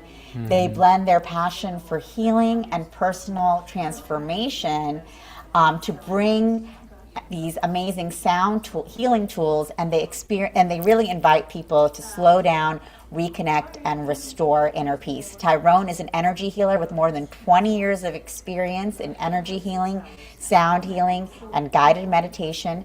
Tiffany is a sound healer and yoga master teacher with 12 years of experience supporting people in deepening presence, balance, and well-being. Together, they created Zen Prospera to share the healing power of sound through custom Tibetan singing bowls, sound bowls, their signature bell bowls, each designed with care. So thank you guys for being here. Welcome. Thank you. We're so delighted to be here on this show. Awesome. Yes. And so you all are master energy healers, been practicing for such a long time. What inspired you to create Zen Prospera and these tools? Absolutely. Do you want to start? Sure, yes. Hi, everybody. Yeah, and so this actually started with our other business that we have, Circle Up Education. And so about 12 years ago, we started doing professional development for cities, school districts, students, and also for social workers and therapists. And we always wove mindfulness into everything that we did. A lot of the conflicts that we were addressing and the tools that we were building really had to do with emotional challenges that people were facing, whether it be from trauma that they had in their past or things that were going on in their personal life. And so mindfulness became such a core part of what we were doing. And we found that both of us had this kind of experience in our lives around doing healing work, and we were seamlessly able to kind of weave it into the day-to-day work that we were doing. And we have been using singing bowls the whole time, and people were like, we really love the benefits of using different types of like sound healing and vibrational healing in order to help with mindfulness. And people were like, you have to sell this stuff. And we were like, if we're going to sell it, we're actually going to be intentional about this and actually make them and really, dissect what makes these things, powerful. And so that kind of led us on this journey. And so you guys were having an educational company. Were these people familiar with these types of tools Not at or all. practices? Not at all. So we really, like in our courses and in our trainings, there would be like 30 to 50 people, sometimes 100, but we would bring our singing bowls and we would actually use them to gather people's attention. So instead of me being like, everybody, like, let me get your attention or be quiet, I would just use the singing bowl and we would and just gather people's attention. And not only did it help everyone to pause, but it also added a layer of like mindfulness that they didn't expect, but was equally beneficial. And in the courses that we taught, the trainings, whether we were working with teachers and helping to manage behaviors in the classroom or with like stressed out staff, we would actually lead mindfulness. And so it would be their first time, like we would actually have to walk people through step by step, sit back, relax, close your eyes, find something to gaze at. And then people would just be like, wow, like what is that? I need one of those. And then even teachers who felt really uncomfortable using it, they're like, well, let me try it with my students. And they did. And then day after day, the students would actually be like, wait, are we going to use the bowl today? So they actually started requesting it. And so, about a year and a half ago, we were like, let's do this intentionally. Yeah. I would say too that like there's something really beautiful and profound about sound bowls in particular, because meditation, people often feel like it's something that's not always accessible for them. Like that there has to be some kind of magic that you have, or that it takes so much to quiet the mind. And that what happens when you actually use singing bowls is that it produces an oscillating sound that our mind is actually naturally attracted to. So we, like, if I were to ask you to like listen to the sound of the sound bowl, for instance, we would hear like a melody playing, but what's actually happening is that it's an oscillating sound that's getting softer and softer, and our brain will listen and focus in to all of the subtle changes that we might not be conscious to, but it is conscious to. And so the simplicity of meditating with the bowl is that you ring the sound bowl and then you listen as intently as you can to the sound until you can't hear it anymore. And there's this thing that happens where we will kind of be gravitated towards the sound that it makes, and as we're focusing on the sound, it actually helps to calm us down. And there's like a level of magic that happens in that, and it's so simple, and with a little bit of practice, like, it's amazing to see what happens. And when I used to do, I'm a Reiki master, and I also do quite a few different modalities of energy work. And I would talk a lot with people about what our consciousness is, and that our brain, people think that our mind and our thoughts are our consciousness, but I would try to help them to understand that the consciousness is almost like it is the part of ourselves that's listening to our mind. It's like the observer. And that when we start to realize that there's a difference between our thoughts and the observer of the thoughts, what ends up happening is, I always say that the mind is almost like a really loud child that keeps screaming. It's like, mommy, mommy, I need, it's like constantly saying, look at me, stay here. And so our consciousness gets constantly stuck in our mind space. So we don't have the ability to move it to other parts of our body, to our heart space, to even to other people around us. And that one of my teachers long ago said that one of the keys to meditation is actually distracting the mind, and that we are taught often we have to silence the mind, but that's really difficult. But if we find a way to distract it, to get it not thinking about our thoughts, then it can allow our consciousness to move around our body much more easily. And so the sound bowls often can have that effect for people, where it distracts that almost like the child inside that's like yelling to try to get our attention, so then we could focus in on other parts of ourselves to be able to actually meditate and find that groundedness. Hey, Tangela, is your computer there? Because we can hear you well, but your screen is frozen, Tyrone and Tiffany. So the internet there must be a bit rubbish. We can hear you perfectly. But you can hear us, but yeah, Tangela, where's your computer? You could turn your screen on. Your computer. Oh, you want to turn my screen on? Sure. Okay. Yeah, but leave the sound off. And that might be able to get a better picture of them. The internet connection was much better where you were for the earlier part of the show, Tangela. But the moment you moved over to this space and this computer, it's been really, really poor video. Oh, good on the hotel Wi-Fi. Oh, hold on. We're going to move them over to the hotel Wi-Fi. Is this one right here? Yeah. Do you have the password?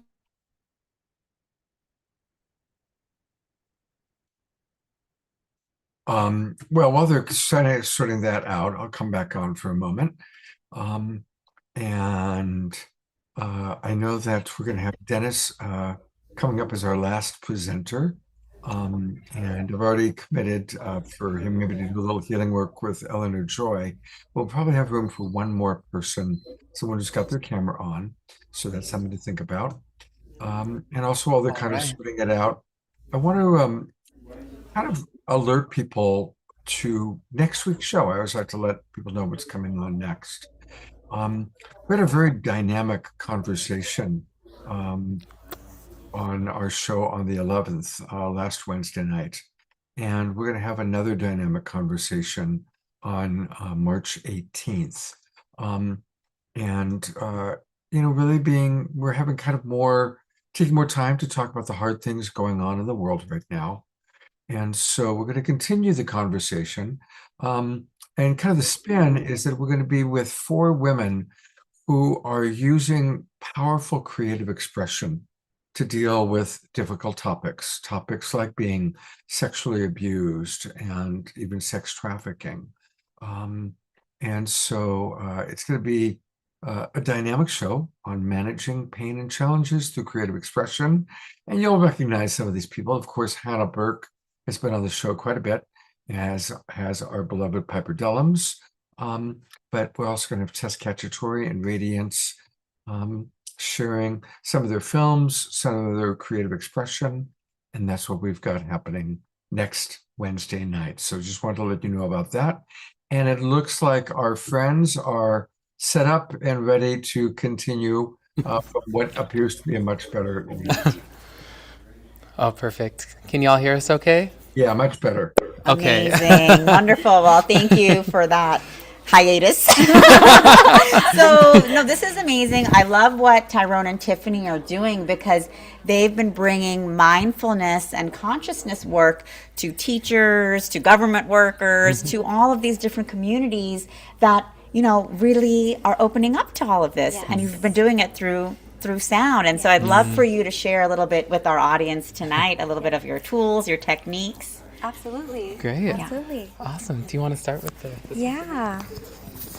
And I know you guys have a lot of videos online. We too. do. We have lots of videos, instruction videos, YouTube videos. So this is our Zen Prospera bowl.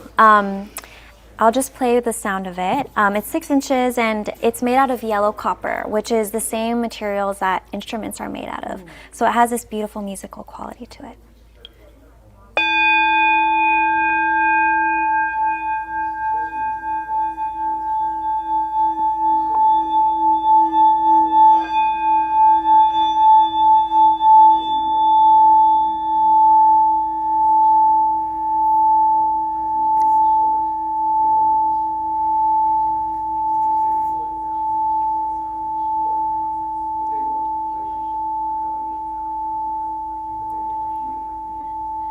It's still going.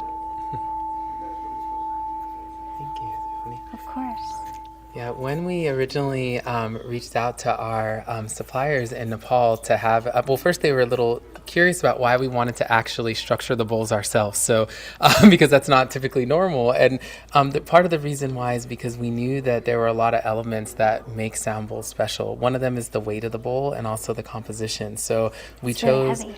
Yeah, this bowl is about 4.5 pounds. Oh, yeah. And compared to traditional brass bowls that are hand hammered that are a lot lighter. And so, but what happens is that in order to experience the sound frequencies, the bowl has to have a little bit more weight. It has to be shaped in a very particular way. And so we actually built and structured the molds of the bowl to be shaped in a particular way that creates a resonance that lasts a lot longer. So there was a lot of technicality that went into the building of our singing bowls. But my favorite ones actually are our bell bowls. And so we designed these larger singing bowls that are actually used for sound baths and sound healing, and they are massive. This weighs about 8 pounds. And yeah, earlier today, actually, we were actually talking about how bells were used actually in many different civilizations for different types of physiological healing. That many cities had bells that were bigger than our bodies. That people would stand underneath the bells, and the vibrations of these bells that were typically in the first octave. So, kind of in the same area of like gongs, for instance, that they would oscillate and move and shake all the cells in our body as well as our nerves. And so, it was used for healing in lots of different modalities. So the bell bowl produces a very strong frequency, and I think it should be able to pick up on the microphone. Also, one of the things that are unique is that we actually, these bowls come with rubber mallets. And so these are super thick rubber mallets that are used to produce stronger vibrations. So I'll show you this one here.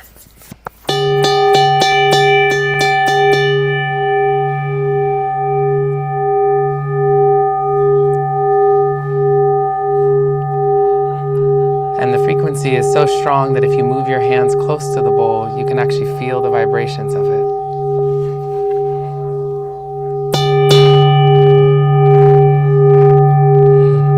We should have Tangela right here. Yeah. We'll switch.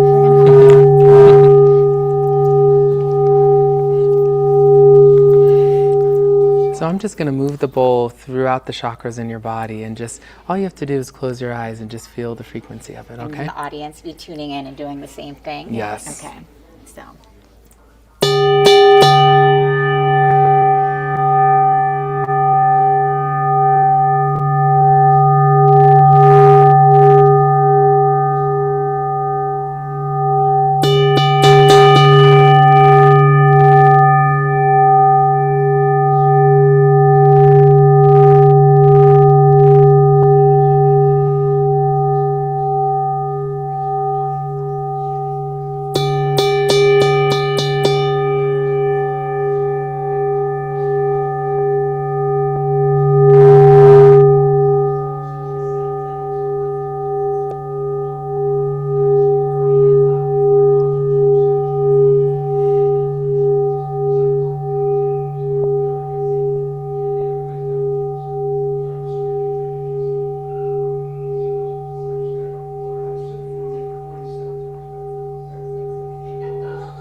I don't know if the audience could feel the energies there as well with the bowls. Very, very strong, very powerful. Ooh, and I know you guys also have Yes. the beautiful drums, and tell them a little bit about this and Yes. how everyone can tune in and feel the energies as well. Absolutely. I was asking questions. Oh, yeah. So I'll give some of the comments from our audiences briefly. Carol writes, beautiful sound.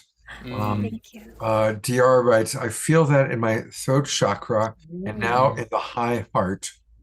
Shakti writes, these bowls have a clean sound and are so potent. Wow. You know, that is so funny because that 10-inch bowl specifically is a note G, which associates with the throat chakra. So that is wild that you can pick up on that. Our DR is very tuned in those ways. Wow. Wow, beautiful. Eleanor Joy says, very profound and tingling all through my body. And George says, and I noticed Tangila's own throat chakra is open. Thank you for noticing, George. I do need to keep working on that. So thanks, Tyrone and Tiffany. You're welcome. And that is the thing about the bell bowls that we use, is that they have the ability to access and activate all of the chakras because of the frequencies.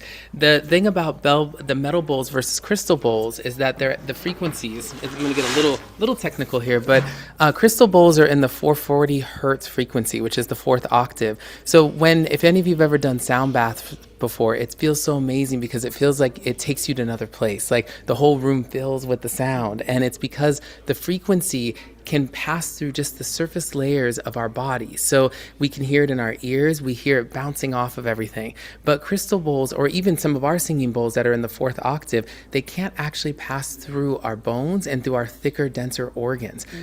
Singing bowls, and some crystal singing bowls, usually the really, really big ones that are usually larger than, this is a 10-inch singing bowl. So if you've ever had crystal singing bowls that are maybe 12 or 14 inches, like the really large ones, those ones can, depending on the bowls, are in the first or second octave. And those bowls, the sound frequencies can actually pass directly through the body. And so people often have a very visceral response. Like sometimes we play these bowls and people just start to tingle all over because they can feel the vibration even through, we actually brought our special microphones because we were hoping you all could hear the actual frequency through the Zoom call. Amazing. And so let's see this other beautiful instrument that you all have. Yes, these are our ocean drums. These are amazing. And so the story around these actually is that they not only make the sound of the ocean, but they also make a thunder-like sound. And we were working with students who were dealing with high levels of trauma in middle and high school. And we started introducing the ocean drum as an emotional expression and processing tool. And so part of it was for relaxing, where you can actually make the sound of the ocean, which we're going to model. But also, if you shake the 16-inch ocean drum like thunder, it is so loud that you can scream and yell at the top of your lungs and people can't hear it. And so it was a very cathartic tool for people being able to release built up emotions that they were holding inside, especially anger and rage. And when you see people make the thunder sound, and I don't think it'll show up on here, it'll be a little bit loud, but we still have some sessions. Oh, okay. We better not. But it is such a powerful experience. And so I'm going to model for you here so you can hear the ocean drum, and I'm going to maybe Tiffany can help. I can hold it up here. And we can show them the little beads in there too. Yeah, there we go. You can show them the ocean view, that one's. Oh yeah, the one. So this is the sandscape one, and then this one over here that is a little bit larger. This is the 22-inch one, and it has the little fishes on the background as well. So there we go. So we are one of, I think, 3 companies that actually partners with Remo, who's a professional drum maker that actually makes ocean drums. So these are very high quality drums, and they don't have animal hide on them. They're actually made with a special resin it's a vegan resin, but it's because animal hide doesn't actually produce the same sound frequencies that make it sound like the ocean. So I'm going to go to model for you here. I'll hold your mic. And we can take us into the relaxing ocean seascape, Tyrone. Yes, there we go.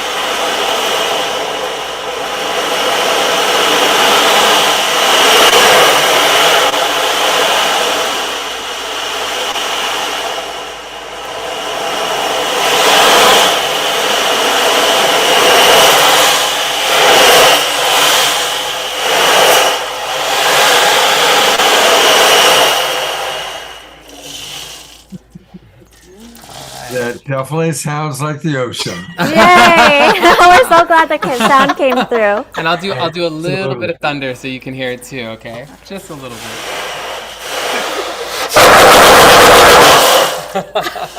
Just a little. And you said that you started working with kids with these. Yes. And what was the reaction? Oh my goodness.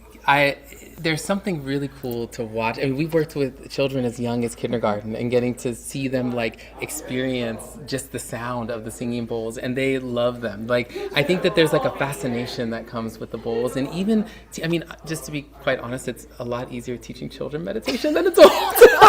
Yeah. We've worked with kindergartners and first graders, and they just like, there's something about it. They just get really excited about it. Sound is like such a mystery still to them, and so getting to like the ocean drum is just fascinating. I mean, like, they just play with it for hours. But I think that when I see the excitement and just what happens when they get into that mental, like, relaxation space, it's so beautiful to see that. And they're like, yeah, I was so peaceful. I was so calm. All my thoughts went away.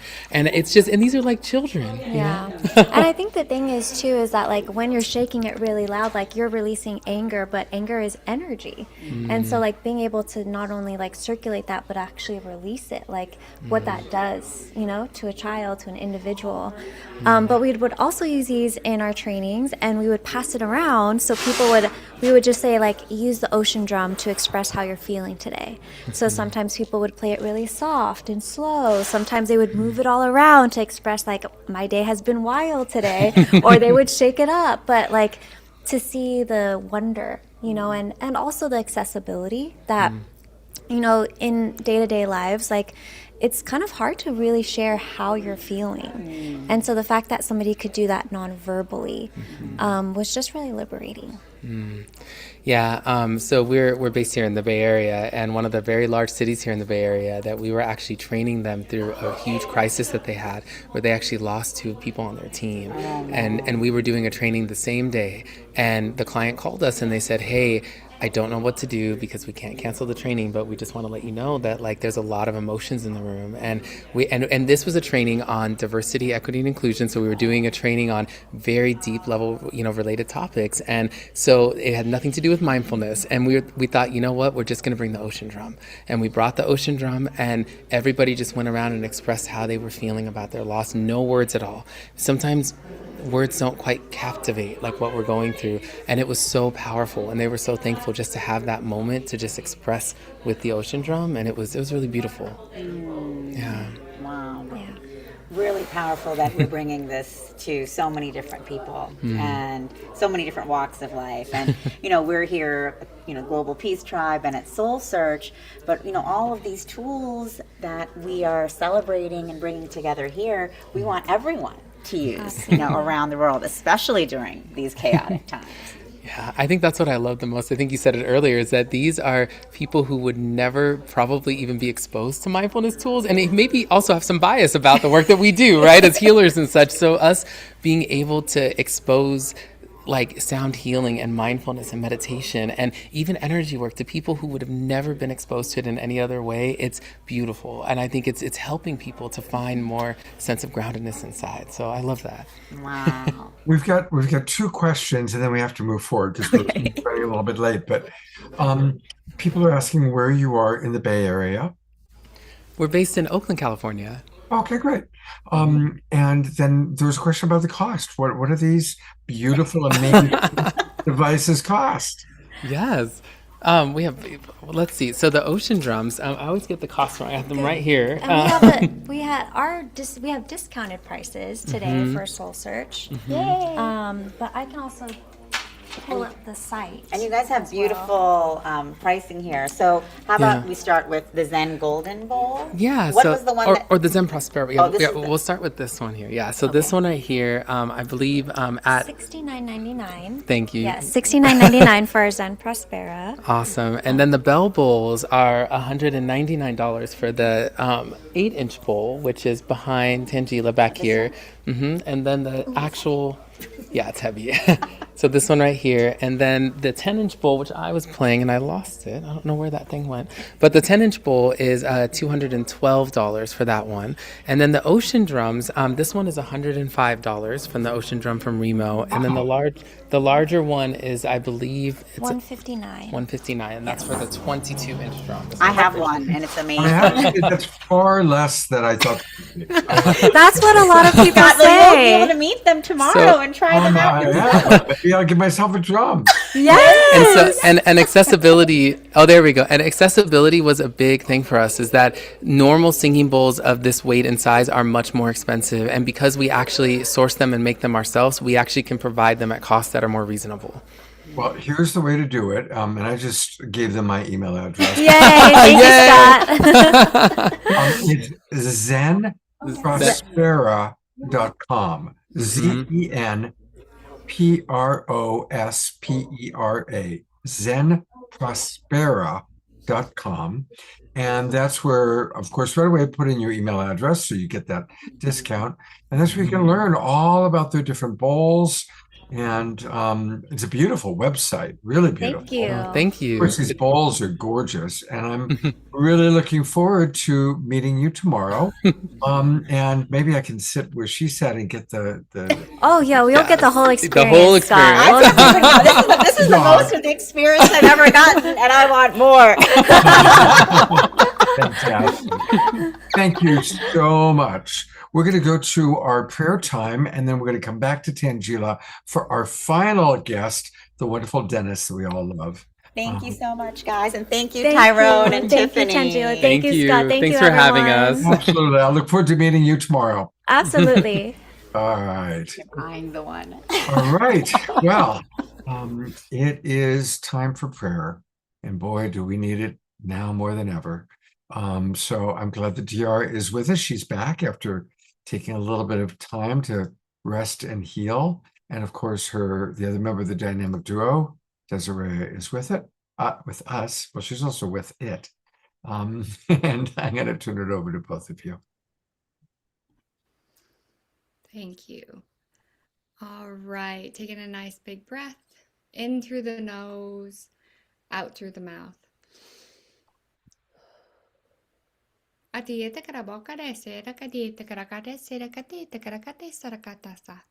can see the hearts among you.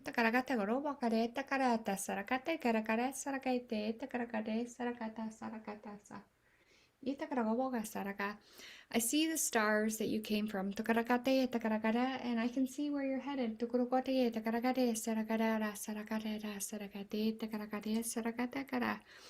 Let's clear the hearts.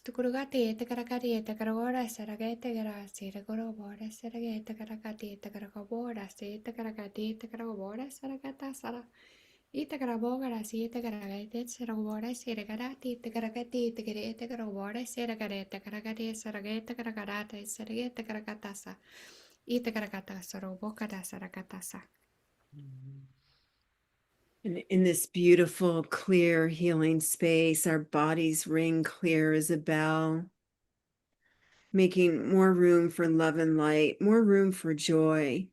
For as we carry the joy, allowing that in for ourselves, so we get to emanate that frequency out. And that while the world is shifting, we allow ourselves to expand and grow, to receive more love. And sending this out into our field, also praying for the physical healing for those in our Zoom room and beyond. Again, wrapping ourselves in this love and light, deep, deep within as it spreads out. And we know and we trust that all truly is well, will be well.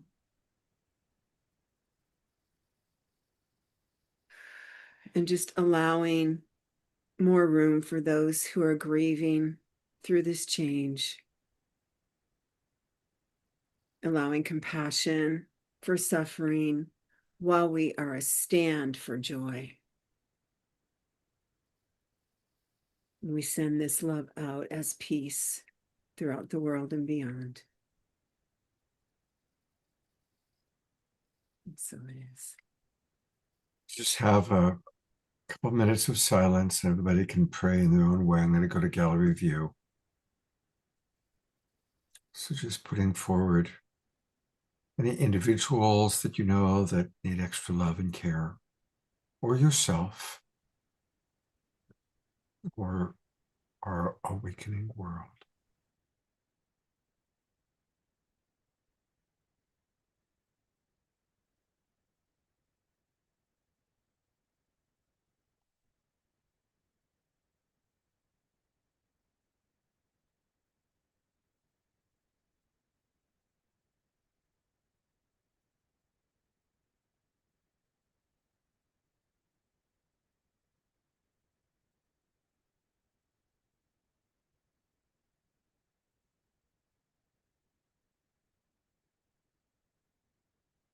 Maximum grace for all beings everywhere.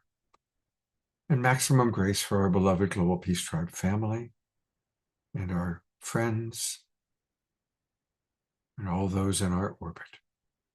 Aho, Ashe. Thank you, Diara. Thank you, Desiree. And we're going to go back to our beloved Tangela, who's got, she still has some. I was doing a prayer with you guys. Oh, thank you. Okay, I'll take a moment to train. And here we have Dennis. So Dennis, are we going to go over to your booth? I don't know. Well, I packed it up. You packed it up? Well, okay, so we should stay here at the Palinette. You want us to go? Okay, yeah, let's go there. Okay, perfect. Let's go back. Okay. Dennis is joining us. He had packed up his booth already, so. Okay. Okay. Well, I'll just remind people that if anybody All right, putting him here. if anybody wants to heal, I'm going to mute you I for. can't hear you, Scott. Oh, there you go. yeah. Are you settled in? And I need you to unmute. Hey, wonderful. Yeah, perfect. Yeah. So I am here with Dennis Shimosaka of Shimosaka Wellness and Healing Services. And Dennis is an amazing Tao soul energy healer. And some of you here at the Global Peace Tribe are familiar with him.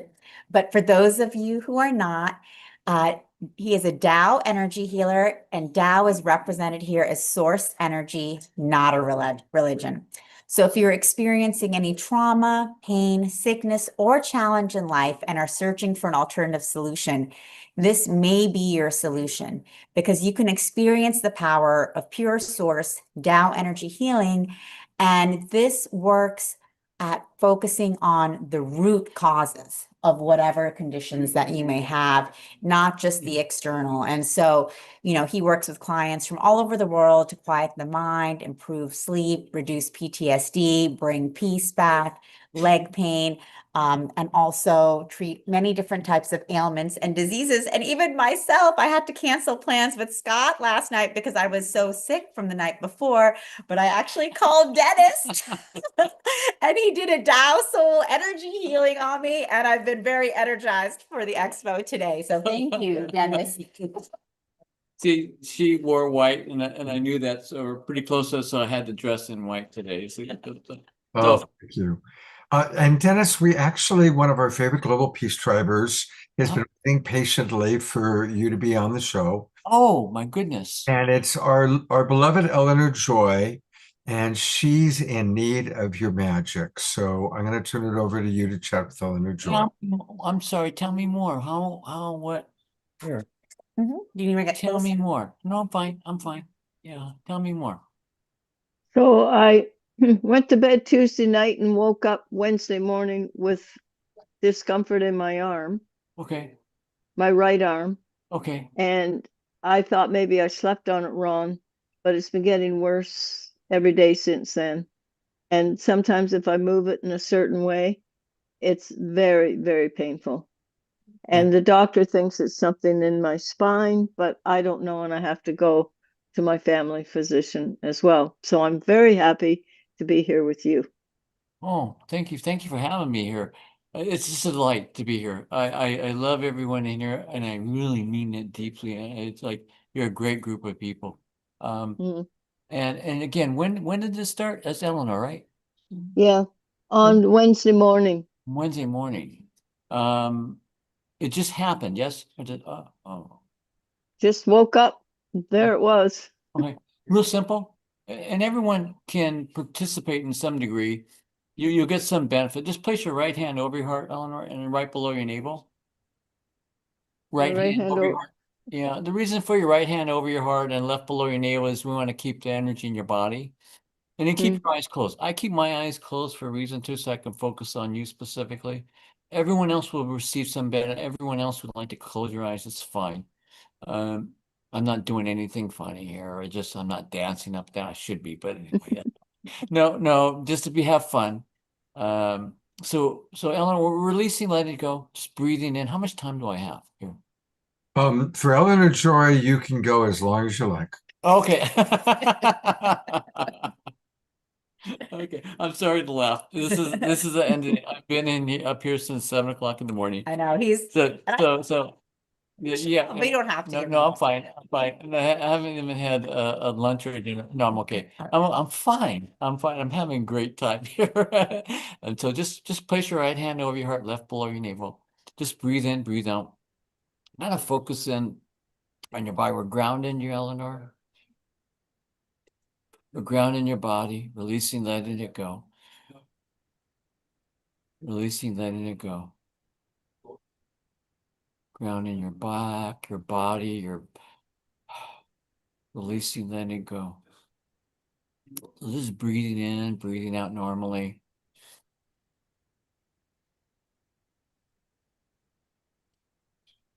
Just grounding your body.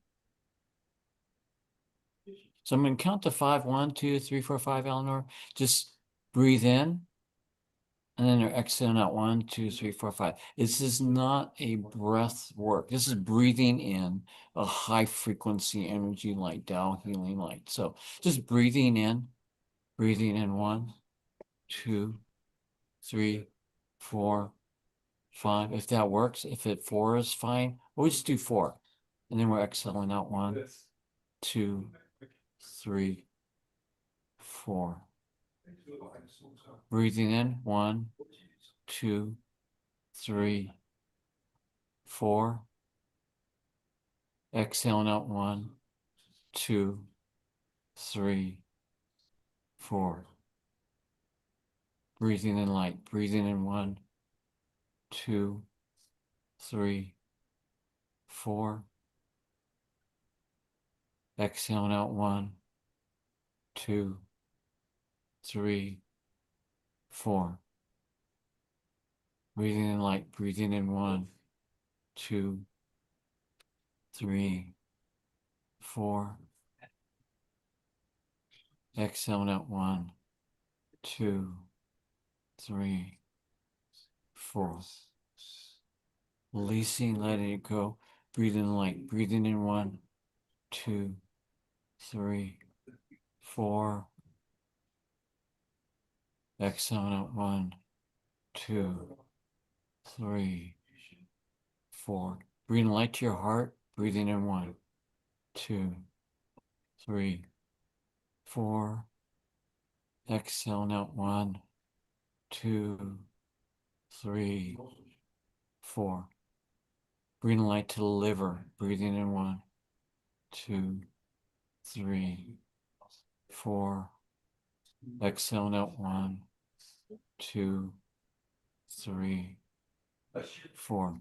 Breathing light to your lungs. Breathing in. 1, 2, 3, 4. Exhaling out. 1, 2, 3, 4. Breathing light to the brain area. Breathing in. 1, 2, 3, 4. Exhaling out. 1, 2, 3, 4. Breathing light to your spine, spinal cord. Breathing in. 1, 2, 3, 4. Exhaling out. 1, 2, 3, 4. Breathing in light and putting spaces in between all the vertebrae. Breathing light. Breathing in. 1, 2, 3, 4.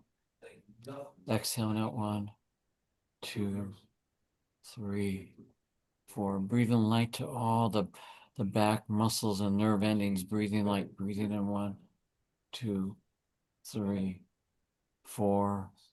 Exhale out 1, 2, 3, 4. Going up to the neck area, breathing light to all the surrounding areas, neck muscles, meridians, energy channels. Breathing light, breathing in 1, 2, 3, 4. Exhale out 1, 2, 3, 4. Breathing light in the same area, breathing in 1, 2, 3, 4. Exhale out 1, 2, 3, 4. Breathing light in the same area, breathing in 1, 2, 3, 4.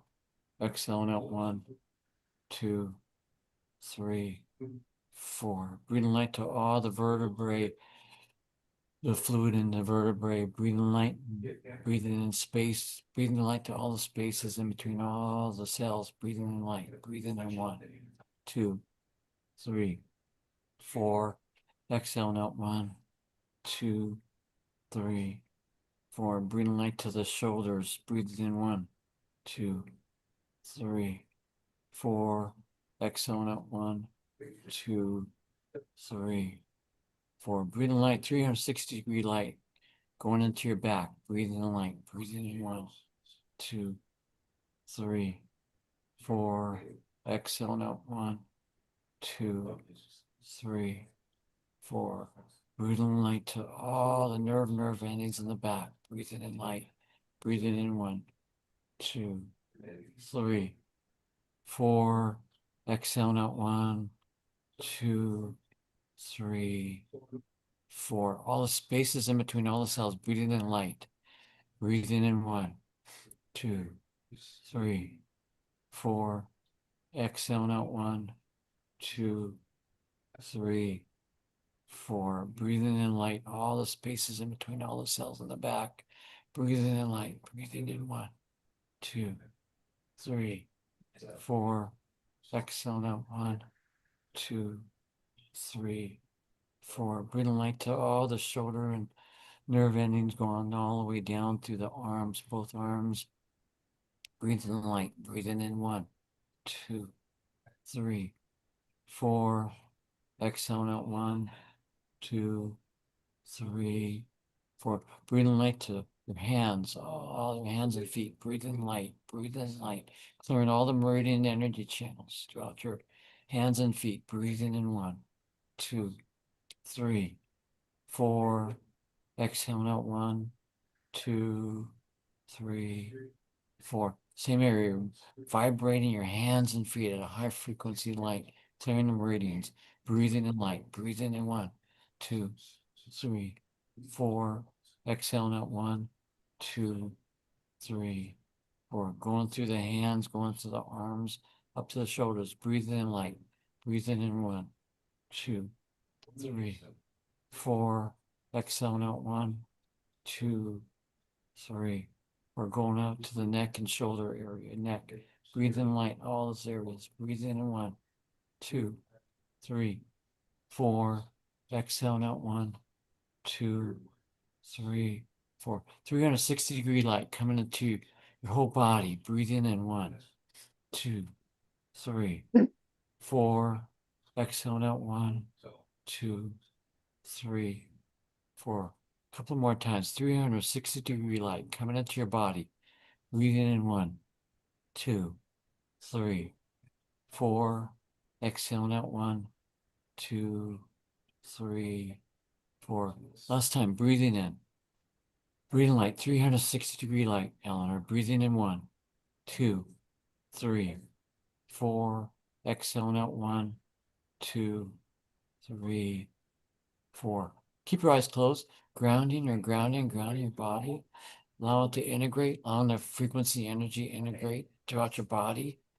Just breathing in normally. Allow it to integrate head to toe. Going up to your feet all the way to middle of the body, up to your head, integrating, going down, grounding to the center of the earth. Balancing, recalibrating the body. We're balancing, recalibrating the body. Balancing, recalibrating the body. Balancing, resetting, calibrating. Breathing in normally, breathing out.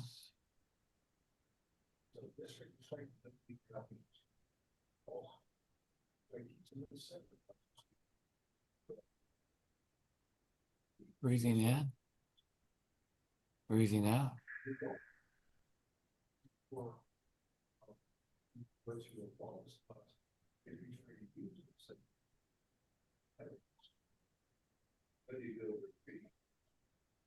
Breathing in, breathing out.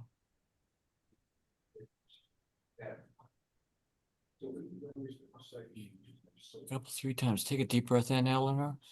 Exhale out. Take a deep breath in, Eleanor. Exhale out. Last time, take a deep breath in. Exhale out. Anytime, open your eyes.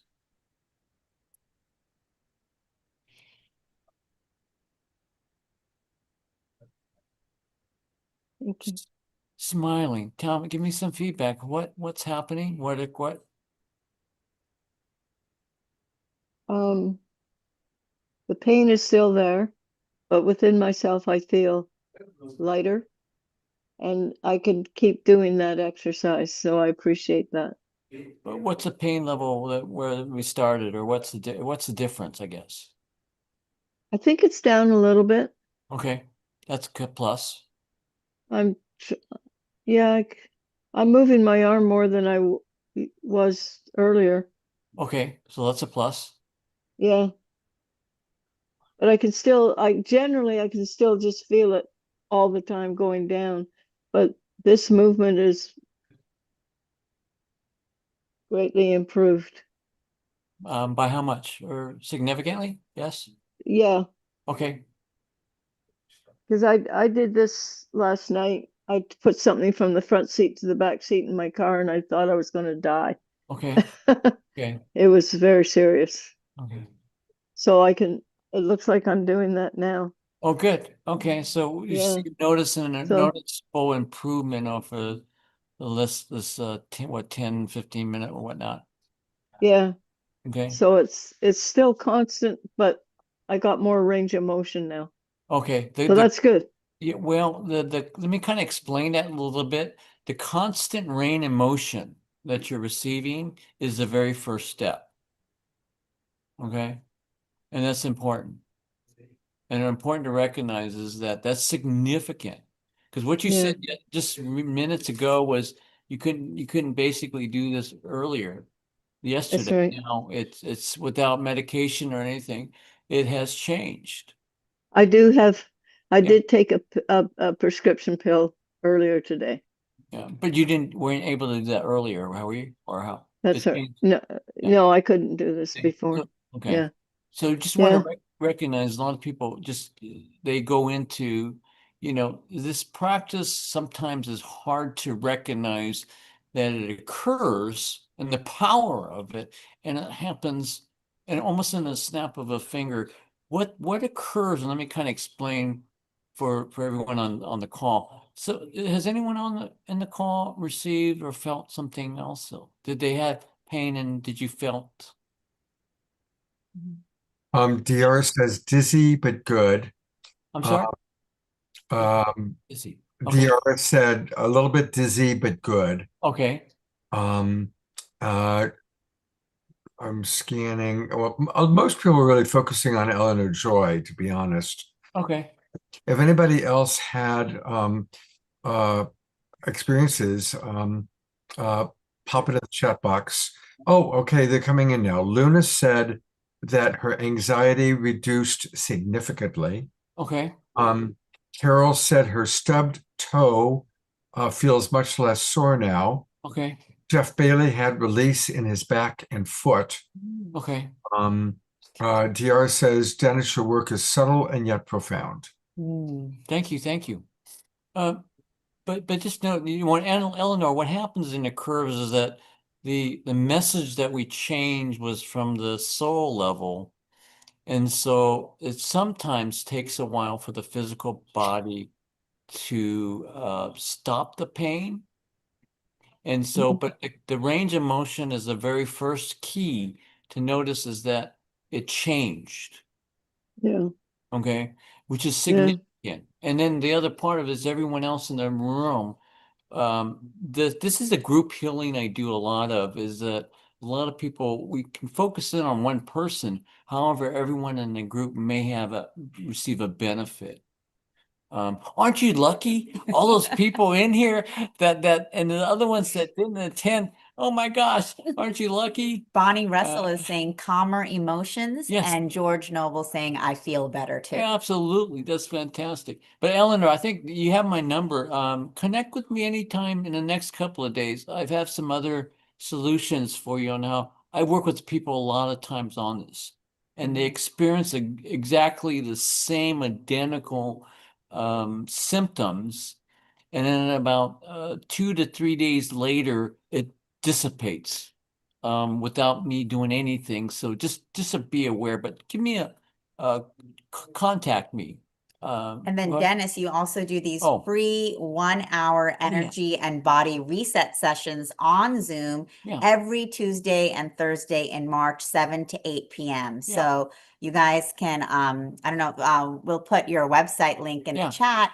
So for those of you who want to continue joining Dennis and doing a group healing together, he's offering these, that's very generous, free 1 hour energy and body reset session on Zoom. So that was powerful in Yeah. 10 minutes, an hour. Really Well, the one I do on Zoom from 7 to 8 o'clock every Tuesday and Thursday was mainly focused on all my clients and past students. More importantly is because of the fact that we need to practice it and keep the momentum going, meaning that this practice sometimes takes some work.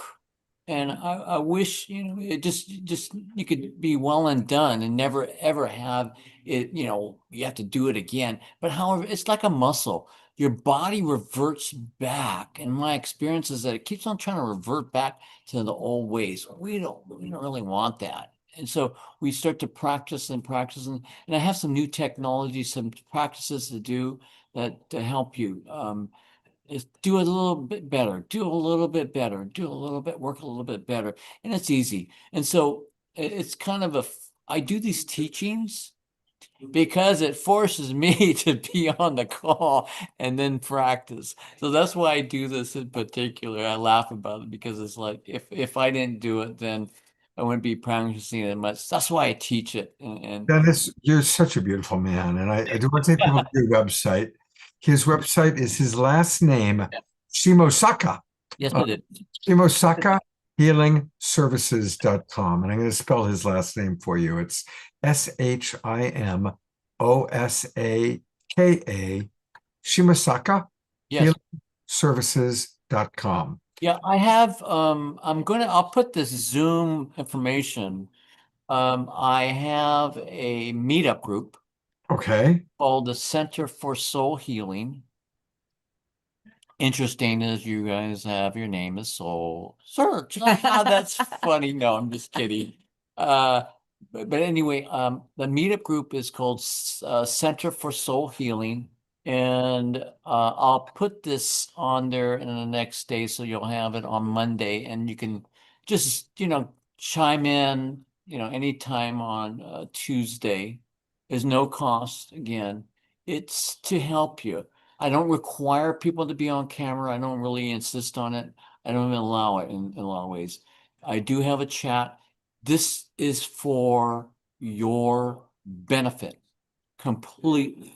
Everything and anything I'm doing on this Tuesday and Thursday call is to help advance your healing process and whatever anything I can do. Okay. Beautiful. And you're also offering an Yeah. ultimate intensive deep body reset experience with a 1.5 hour guided intensive high frequency energy alignment, targeted body activation, and personalized healing focus. So that is something that you're also offering to people. He actually has a show special going on here at Soul Search. Do you want me to put your phone number in the chat? Yeah, absolutely. Put my phone. Okay, I'm going to put. I already have said tangent. Oh, perfect. Okay, wonderful. I copied all of your upcoming event stuff. That's got your phone number and your address in Sacramento. So it's all in the chat box. Perfect. Okay. So Yeah. The only thing is the sunlight of the spirit is decided it closed. So I have my facility and I'm having events all the way through Soul Search. In addition to, I'll be in Reno and Las Vegas. I'm going to Las Vegas. I booked Las Vegas in April, end of April. I'll be in Toronto with my teacher. Then I'm going to Vegas, and I don't know. I'm going to Vegas. No, I'm just kidding. I'm having fun.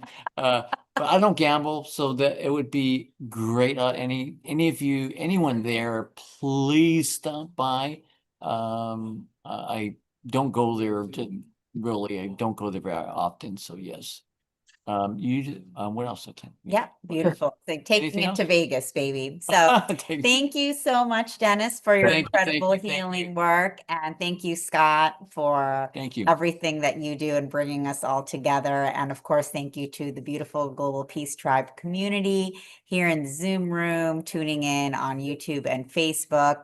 This is what we are doing together to heal the planet and to support the awakening. And it's the most important work we can be doing right now. So thank you all for doing it with us. Tangela, I'll look forward to seeing both you and Dennis tomorrow afternoon. Yes.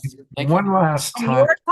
your talk is what time, and give us the topic, give us a little detail, Scott. Oh, I actually did that earlier today. Okay, Yeah, while I was covering for you. But a reminder, everything you need is at soulsearch.io. All the Enlightenment Expos that she's doing everywhere, Southern California, Las Vegas, Arizona, Mount Shasta.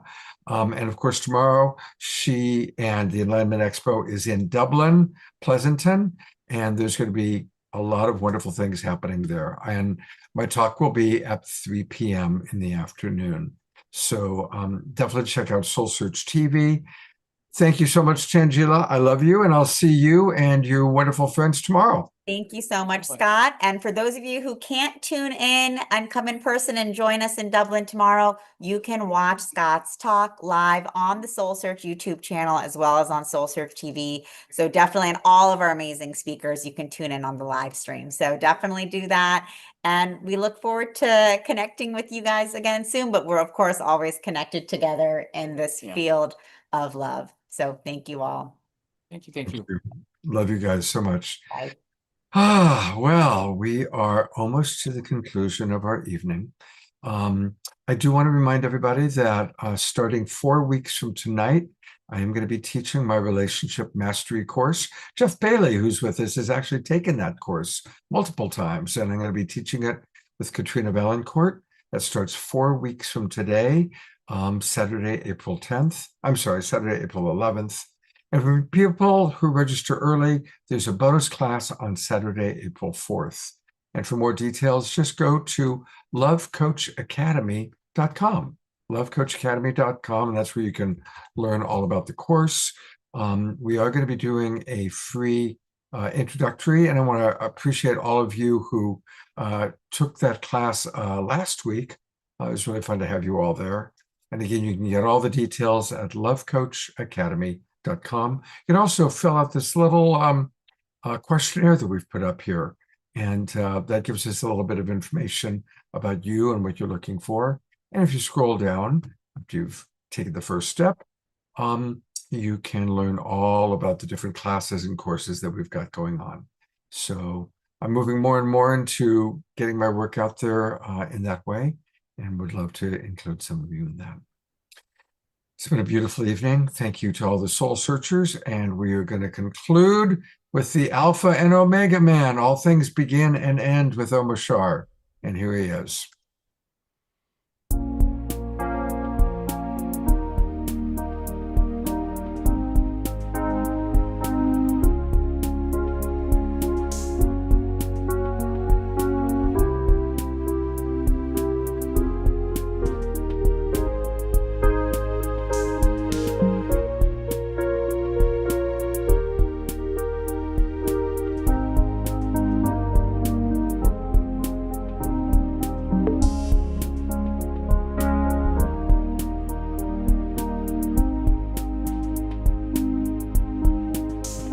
How could anyone ever tell you that you're anything less than beautiful? How How could anyone ever tell you you are less than whole? How could anyone fail to notice that your loving is a miracle, and how deeply you're connected to my soul? How could anyone ever tell you you are anything less than beautiful? How could anyone ever tell you you are less than whole? How could anyone fail to notice that your loving is a miracle, and how deeply you're connected to my soul? How could anyone ever tell you you are anything less than beautiful? How could anyone ever tell you you are less than whole? How could anyone fail to notice that your loving is a miracle, and how deeply you're connected to my soul?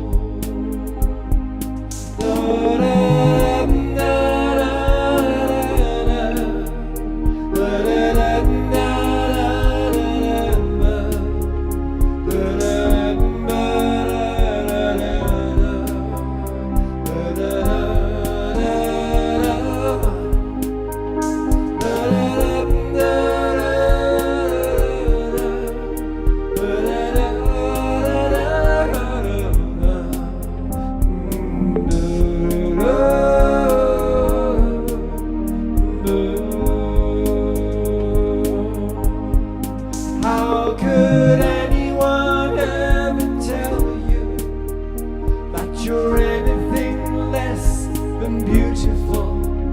How could anyone ever tell you you are less than whole?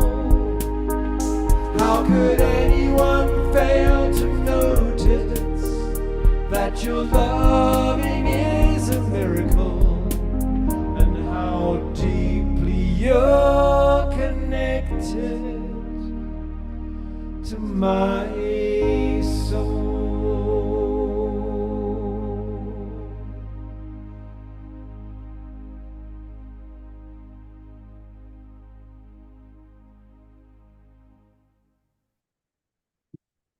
Such a beautiful song. Thank you, beloved Omashar. Absolutely beautiful. And let's all remember our own inner beauty. Let's carry that in tomorrow. Let's make it a very sacred Sunday by choosing to see the divine in all. And I hope to see all of you at 3 o'clock tomorrow afternoon. I'll send out the link one more time in an email. And Omashar, thank you so much, brother. Much love, everybody. Have a beautiful rest of the evening and see you tomorrow, hopefully. God bless and namaste.